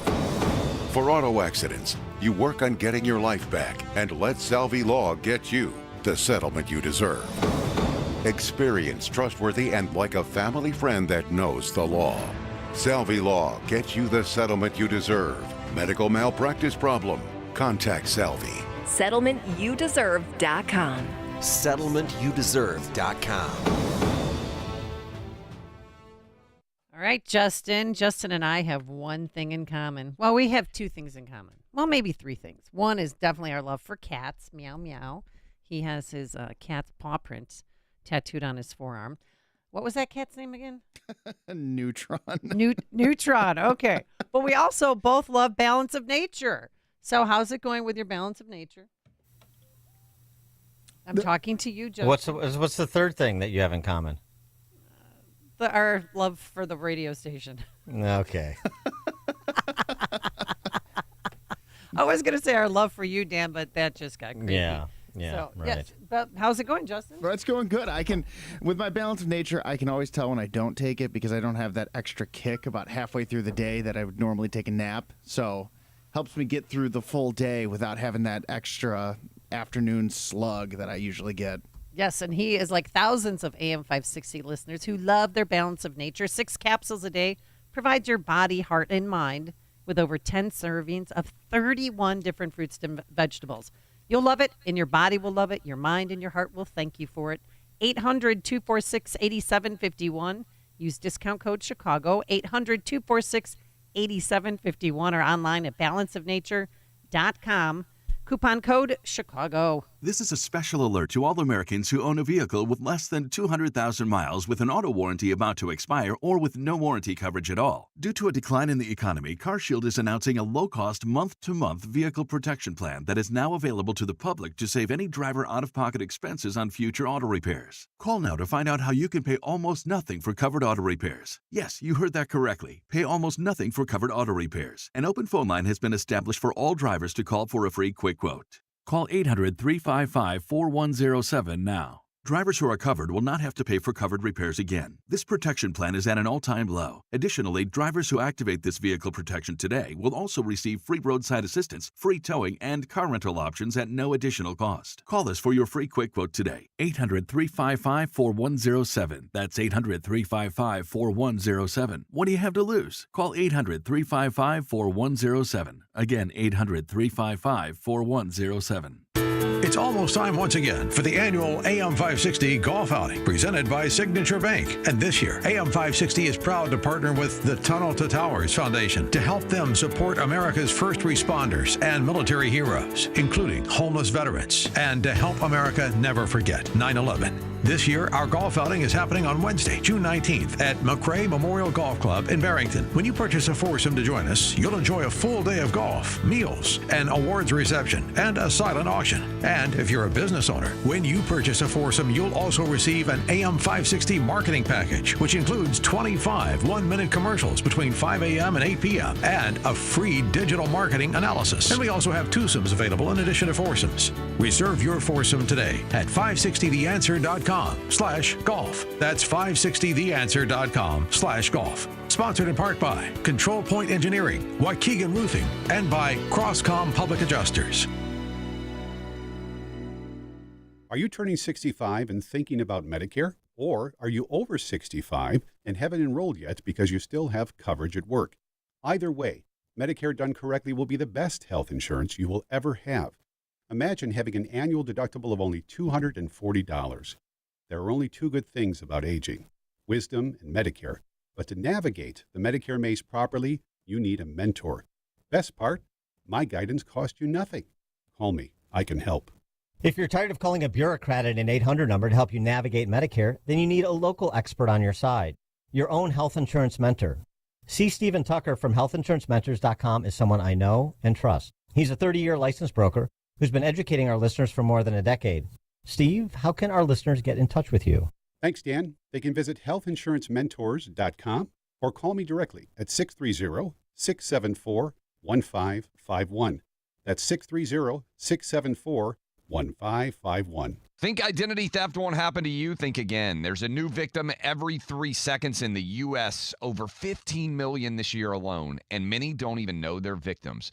LifeLock alerts you to identity threats you could miss even when you monitor your credit. If your identity's stolen, a dedicated U.S.-based restoration specialist will work to fix it. No one can prevent all identity theft, but everyone can save up to 25% their first year with my name, Clay, as the promo code at LifeLock.com. Getting quality employees to fill positions in your company is essential, but finding those people can be a major hassle unless you use ZipRecruiter. ZipRecruiter makes finding quality people a breeze. ZipRecruiter's advanced technology identifies candidates with the right skills, sends you great matches, then you can easily invite them to apply. 4 out of 5 employers who post on ZipRecruiter get a quality candidate within the first day. See for yourself. Go to ZipRecruiter.com/free to try ZipRecruiter for free. That's ZipRecruiter.com/free. AM 560, The Answer. All right, coming up on Chicago's Morning Answer. At 8:38, we'll talk to Mary Margaret Olahan. She is a senior reporter for Daily Signal. She's got a new book, D-Trans, True Stories of Escaping the Gender Ideology Cult. Is the worm about to turn, as it were, against the pro-trans politicos? We'll discuss at 8:38. But now, let's head into the newsroom. Here's Mike Scott. 59 degrees at 8:31. Former President Donald Trump's hush money trial winding down in New York.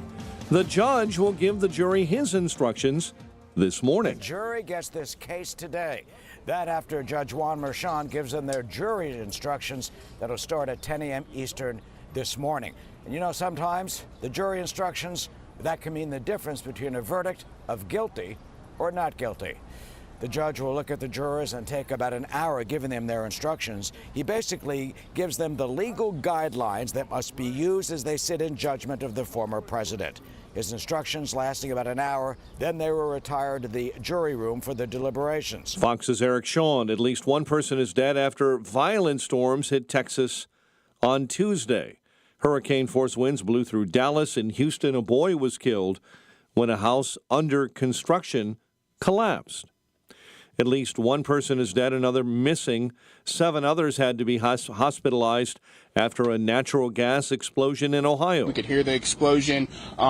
We felt the building shake, and then we also, some Youngstown students that I'm in contact with said they felt their apartment building shake not too far up the street from there as well. The blast occurred at a multi-tenant property in downtown Youngstown.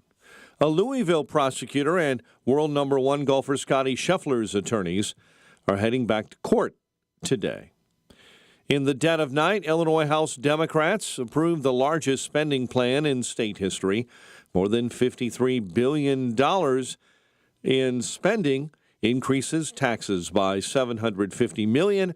It also pays out $971 million for migrant health care services. State Representative Jahan Gordon Booth carried the plan for progressives in the House. This budget is balanced, responsible, and fair. The measure now goes to the governor's desk. He is expected to sign it. City of Aurora unveiling a new office for its crisis intervention unit. The new office made up of police investigators and social work coordinators. The community wants this. There is a need to bring a mental health professional into some of these situations where people are in crisis. They responded to 911 calls where de-escalation is needed during a mental health crisis. Illinois will become the 10th state to pass a ban on fluorescent lighting. A bill to phase out fluorescent lighting and to require transitions to LED bulbs is headed to the governor's desk. The bill's sponsor, State Senator Adrian Johnson, a progressive Democrat from Buffalo Grove, alleges that toxic pollutants in fluorescent bulbs are posing a health risk. Cubs score 5 in the top of the 10th to take down the Brew Crews 6-3 in extras. Ben Brown had 10 strikeouts through 7 no-hit frames. White Sox lost to Toronto 7-2. Bears back on the field for OTAs today. The news a service of Windy City Safes. What are you doing to keep your most prized possessions safe? With Liberty Safes, you're not just getting a safe, you're getting peace of mind. Windy City Safes is Chicagoland's only Liberty Safe dealer. Visit the Niles showroom or call 224-LOCKBOX, WindyCitySafes.com. A check of traffic and weather on the way next on AM 560. Dennis Prager explains the feeble mind. New York Times had a piece, a column by someone who wrote that she's not having children because of climate change. The ease with which people on the left are brainwashed is one of the scariest parts. If you're not brainwashed, then you're not a leftist. Anything that they're told by the New York Times, they believe. The Dennis Prager Show. Weekdays at 11, right before Charlie Kirk at 1 on AM 560. The Answer. Think identity theft won't happen to you? Think again. There's a new victim every 3 seconds in the U.S., over 15 million this year alone, and many don't even know they're victims. LifeLock alerts you to identity threats you could miss even when you monitor your credit. If your identity's stolen, a dedicated U.S.-based restoration specialist will work to fix it. No one can prevent all identity theft, but everyone can save up to 25% their first year with my name, Clay, as the promo code at LifeLock.com. Getting quality employees to fill positions in your company is essential, but finding those people can be a major hassle unless you use ZipRecruiter. ZipRecruiter makes finding quality people a breeze. ZipRecruiter's advanced technology identifies candidates with the right skills, sends you great matches, then you can easily invite them to apply. 4 out of 5 employers who post on ZipRecruiter get a quality candidate within the first day. See for yourself. Go to ZipRecruiter.com/free to try ZipRecruiter for free. That's ZipRecruiter.com/free. Balance of Nature supplements, changing the world one life at a time. Nature is quite the artist, wouldn't you agree? The pigments that nature uses to paint its fruits and vegetables aren't there just for visual appeal. Those colorings are also essential to our nutrition. Hi, my name is Vincent Clemens, and I'm a registered dietitian nutritionist. I found that the vast majority of my clients rarely got enough servings of fruits and vegetables. Balance of Nature dietary supplements can provide more of the concentrated fruit and vegetable ingredients and these pigments. Please remember that consuming a balanced diet should be your first priority in improving your health. Nonetheless, if you're considering a nutritional supplement, then I highly recommend Balance of Nature. Go to balanceofnature.com and get 35% off your first order, plus a free fiber and spice supplement while supplies last as a preferred customer by using discount code CHICAGO.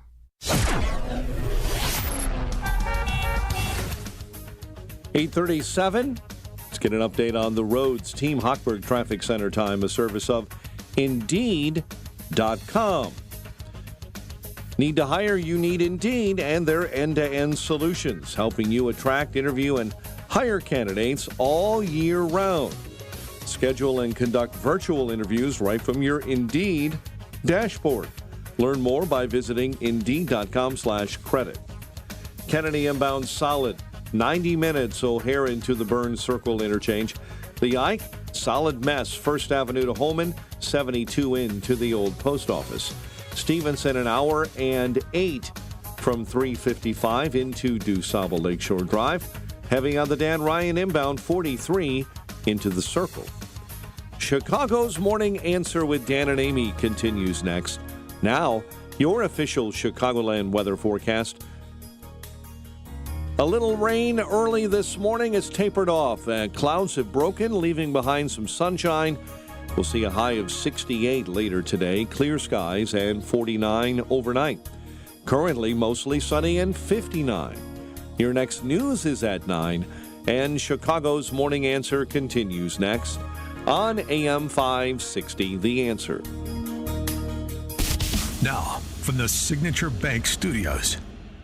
If you're looking for the latest news, insight into what it means, and the sharpest opinion, there's only one station in Chicago where you can turn, and it's this one. We're AM 560, The Answer. Top of the morning, Dan and Amy. So details on that mass stabbing incident that occurred in Boston area. A dude who uses she, her pronouns. And interestingly, the account you're about to hear from Boston's NBC affiliate refers to him properly as a he, because he's really? a dude. Okay. But he wears dresses. He's apparently on the gender spectrum of some sort, and then he just was going around randomly stabbing people, including 4 girls at a movie theater under the age of 18. Now, he is the man believed to have stabbed 6 people, including 4 girls, all under the age of 18. This before leading police on a chase that ended on the Cape. But, of course, today's hearing pertained only to what happened in Plymouth. And for that incident, he is facing armed assault to murder, 2 counts of assault and battery with a dangerous weapon, and indecent exposure. Police say after allegedly stabbing the 4 girls in Braintree, Revisa took off in a dark SUV, headed to Plymouth, where he stopped at a McDonald's on Route 3. At that McDonald's, police say he urinated in public, prompting an altercation with a 28-year-old man with a knife described as a long kitchen knife. Police say Revisa stabbed the man before going inside the McDonald's, where he stabbed a 21-year-old woman. Both are expected to survive. But after fleeing that scene, police found his car in Sandwich, where he led them on a pursuit before crashing. Now, it should be noted, he is also linked to a death investigation in Deep River, Connecticut. So that's probably the last we'll be hearing about that story, or maybe we'll hear more about it right after we get the manifesto from the Nashville school shooter. Uh-huh. That wasn't on nightly news. No, it's... it wasn't on anything. It wasn't on CBS. That did not make the cable news channels at all. Well, and again, this is not to say that every person who's identifying as something other than their biological sex is violent or is prone to violence, because, of course, that's not true. But it is to say that it's okay to generalize about some groups of people that you don't like based on their political beliefs mainly, and to some extent their skin color. Like, I mean, I'm talking about people who just are out, railing against honkies all the time. But it's not okay to talk about people that may have some mental health issues and may be a danger to themselves or others. Right. Just as we were talking about previously, last segment, about that 29-year-old girl who signed up for the Dutch government to kill her.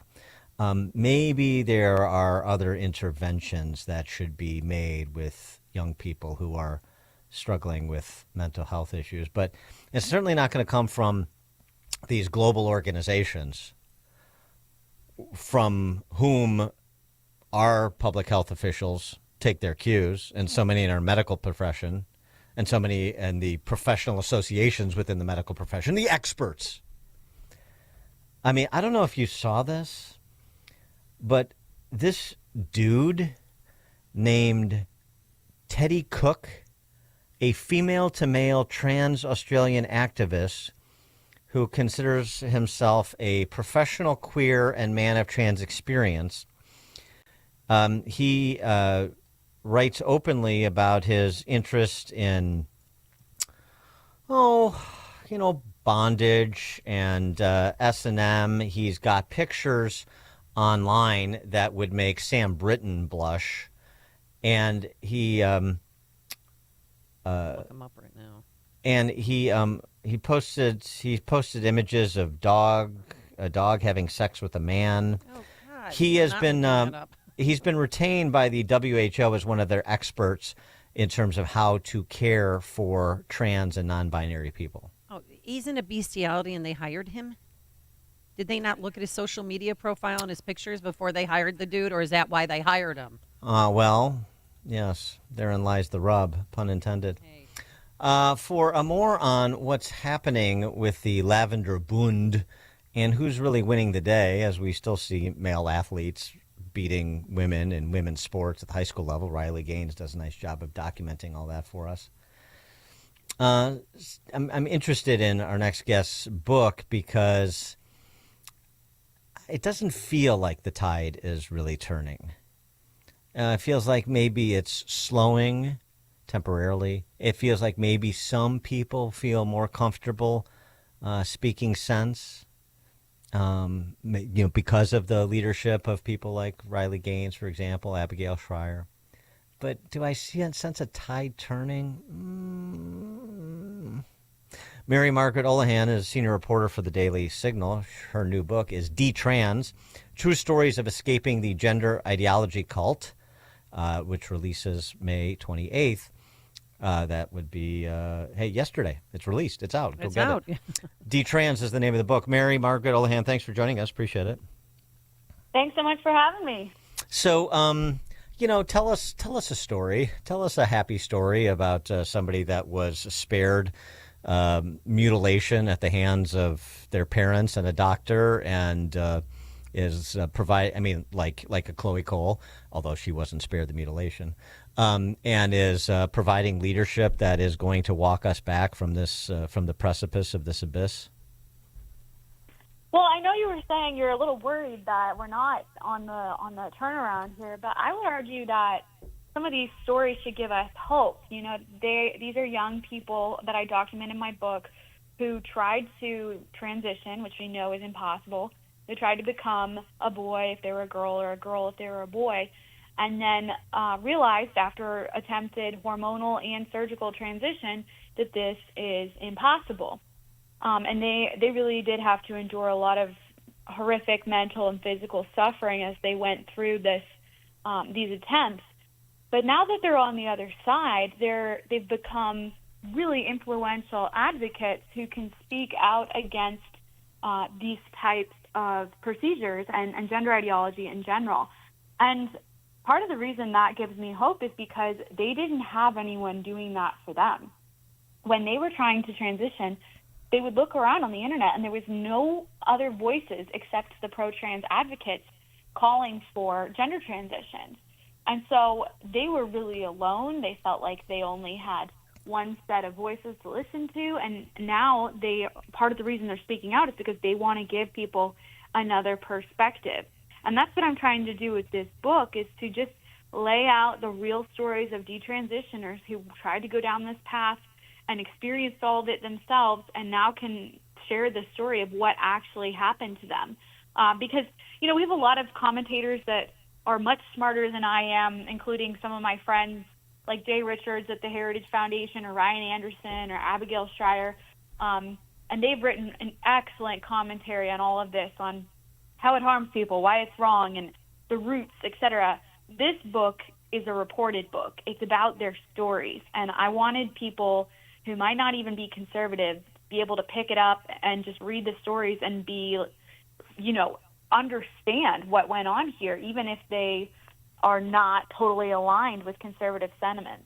No, the stories are important. And like it's Chloe Cole, Prisha Mosley are two stories that come to mind. You remember the stories because of the suffering of those young girls and how courageous they were to come forward and be so open about what happened and how wrong they were, they realize now.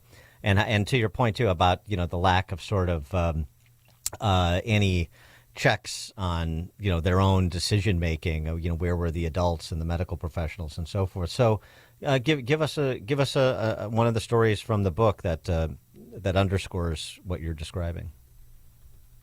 Well, what I do in the book is I weave a lot of their stories together. So I try and start out by getting into what kind of family relationships they all had, these 5 detransitioners that I really focus on, what their relationships with their family were like, what kind of social media they were using, whether they were getting along with people at school, etc., where they were first exposed to gender ideology, and who was talking to them about it at school, or what kind of therapists were they interacting with. All of these beginning stages to help people understand how this starts to happen. And I think a good story to share is Prisha Mosley, who is a detransitioner who has become a really outspoken advocate as well. Prisha was sadly assaulted when she was a young girl, and that assault made her really dislike her feminine body, made her want to get away from it. She very sadly became pregnant as a result of this rape, and her body was too frail from anorexia to carry that baby, and so she miscarried. And this was deeply traumatic for her, on top of the assault, that her body couldn't withstand pregnancy and care for the baby. And so she was deeply traumatized by both the rape and her miscarriage. And that, combined with her interactions with gender ideologists online, convinced her that she should try and get out of her body because she was actually a boy. And so Prisha went on testosterone. She underwent a double mastectomy. And I chronicle all of this in my book. A lot of intimate, vulnerable details that you wouldn't be able to get from a quick news hit or a tweet. This is, for example, I share a story about how her mother had to wash the wounds of her double mastectomy wounds, and how this was a very upsetting and emotional moment for both of them to kind of come to terms with what had happened. And, as a mother, I am not a mother, but I can only imagine as a mother the pain that would come from seeing your child in such a position. And Prisha's parents were in a situation that is not unique to many of these stories, because, there are many parents out there who wish to transition their children out of, very selfish and evil and narcissistic reasons. And it's about the parents. It's about their own identity. They want the street creds. But I think that's a unique situation. And in many cases, what's happening is a young girl like Prisha, who needs parental consent for these procedures, goes to her parents and says, I think I'm a boy, and the doctor told me that I'm only going to find relief in trying to transition. And the parents, who are just, average parents, they're secular, they're not super in tune with politics or religion, and they don't really know what to do, but they love their daughter. So they think, okay, we'll take her to a mental health professional, and they do. And that mental health professional, unfortunately, will typically affirm and tell the child, yes, you are a boy, you're right, your parents should affirm you. And they take the parents aside, and even if the parents have scruples, they'll say, would you rather have a dead daughter or a living? Yeah, right. Yeah, were they all told that? I mean, when you researched for the book? Yes. All Every of the single parents every parent of a detransitioner I spoke to was told this. And it scares them because they love their child, and they think, this doctor's telling me that if I don't go along with this and allow my child to undergo these procedures, my child's going to kill herself, and it'll be my fault. It's a threat to the parent. If you don't comply, your kid will be dead because of you. And Prisha is suing the doctors that essentially advocated for this, isn't she? She is. She's represented by Campbell Miller Payne, which is a law firm that is representing detransitioners. Very brave of them.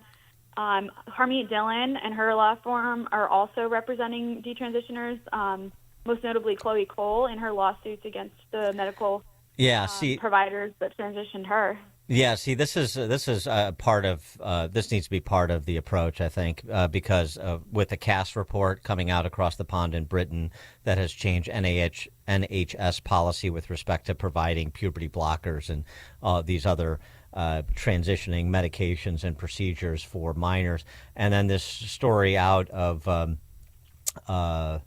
this new study that just came out. Researchers find that 68 transgender men who participated in a study, of the 68, 95% of those who were going from female to male developed pelvic floor dysfunction after taking the hormone to transition from male to female, essentially from taking testosterone. The study identified bladder and bowel problems like incontinence in the participants as young as 18. With an average age of 28, doctors would usually expect such symptoms in postmenopausal women. And so now you can say, you didn't. I mean, first of all, obviously as a medical professional, you should know you start playing Mr. Potato Head with somebody's entire body and there's going to be negative consequences. So this should be known. And this litigation piece, it seems to me, is an important part of the strategy to tamp down this sort of science-free political advocacy coming from doctors and hospitals. Right, and I think that some of the news reporting we've seen recently, such as the expose of the WPATH files, has been showing us what we already knew, is that, but thankfully it's coming out more and more in the news lately, that these procedures are experimental, that the doctors and therapists who are pushing them and acting so confident in their efficacy have no idea how they're going to affect people. The WPATH files showed that these so-called experts were aware that the testosterone was causing tumors in girls, that it was causing infertility, that they genuinely didn't think that some of these kids with the mental health problems that they were experiencing could actually give informed consent to these procedures, which we all already were aware of, and we're not even medical professionals. So there's a level of willful blindness that's been going on, willful blindness and straight up evil adherence to ideology over science. This should very much scare all of us. Mary Margaret Olahan is senior reporter for the Daily Signal. Her new book, D-Trans, True Stories of Escaping the Gender Ideology Cult. D-Trans is the name of the book. It is out now. Pick it up. Mary Margaret Olahan, thanks for joining us. Good luck with the book. Thanks so much for having me. Thank you. And she joined us on our turnkey.pro answer line. There's only one radio show in Chicago talking about today's biggest stories and telling you what they really mean. That show is this one, Chicago's Morning Answer on AM 560, The Answer. Our communities deserve to have their tax dollars spent efficiently. All over Chicagoland, there is an increased need for vital projects like wetland improvements, enhancing water quality, or stormwater mitigation to protect homes against devastating floods. Too often, public officials find themselves at the mercy of outside advisors when planning, budgeting, and building these projects. And let's face it, they rarely meet deadlines or budgets, leaving our communities vulnerable. There's a better way forward. Control Point Engineering.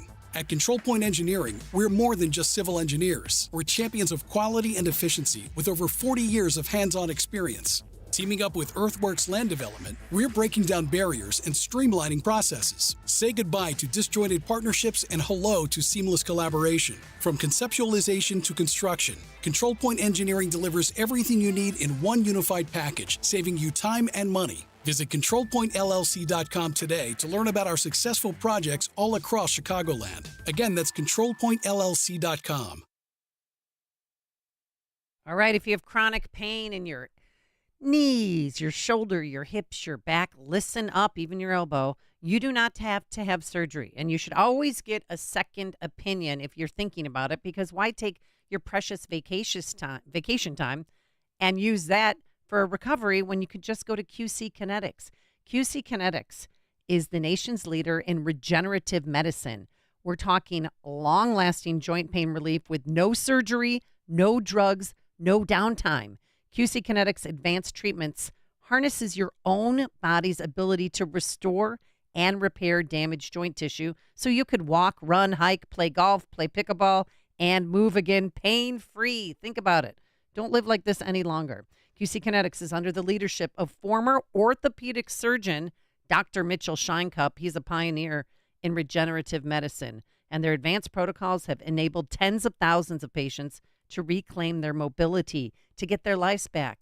Elite athletes have been doing this for years, so be one of them. Call QC Kinetics for a free consultation. Now open on Saturdays, 312-809-5955. That's 312-809-5955. Again, 312-809-5955. Ad paid for by the Sentinel Group. Attention Marines, military personnel, families, and contractors who were stationed at Camp Lejeune. Were you present at Camp Lejeune between August 1953 and December of 1987? You may be entitled to significant compensation. For nearly 34 years, those in the Marine Corps' base Camp Lejeune were exposed to contaminated drinking water, resulting in devastating injuries, including several forms of cancer, adverse birth outcomes, Parkinson's disease, and more. North Carolina's procedural laws have prevented victims from getting the justice they deserve, but passage of the Camp Lejeune Justice Act of 2022 would allow you or a loved one to file lawsuit seeking compensation for illnesses and injuries linked to the toxic water. Call today for your free consultation. 800-540-7158. Let our experienced attorneys fight to get you the compensation you deserve, and you pay nothing unless there's a recovery in your favor. Call 800-540-7158. That's 800-540-7158. Again, 800-540-7158. AM 560, The Answer.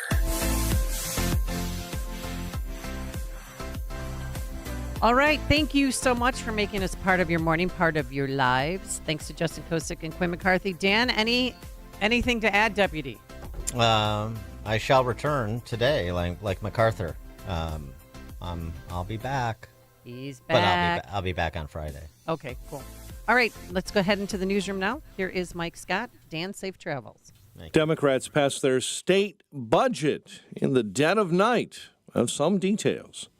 CPS vows not to make cuts in the classroom in spite of no additional state funding. Aurora unveils a new criminal investigation office. A nationwide manhunt is underway for a suspect in a Madison shooting. Cubs beat the Brewers in extras, and WIND Chicago News Time is 9 o'clock. They're making history in New York. I'm Dave Anthony, Fox News. For the first time in American history.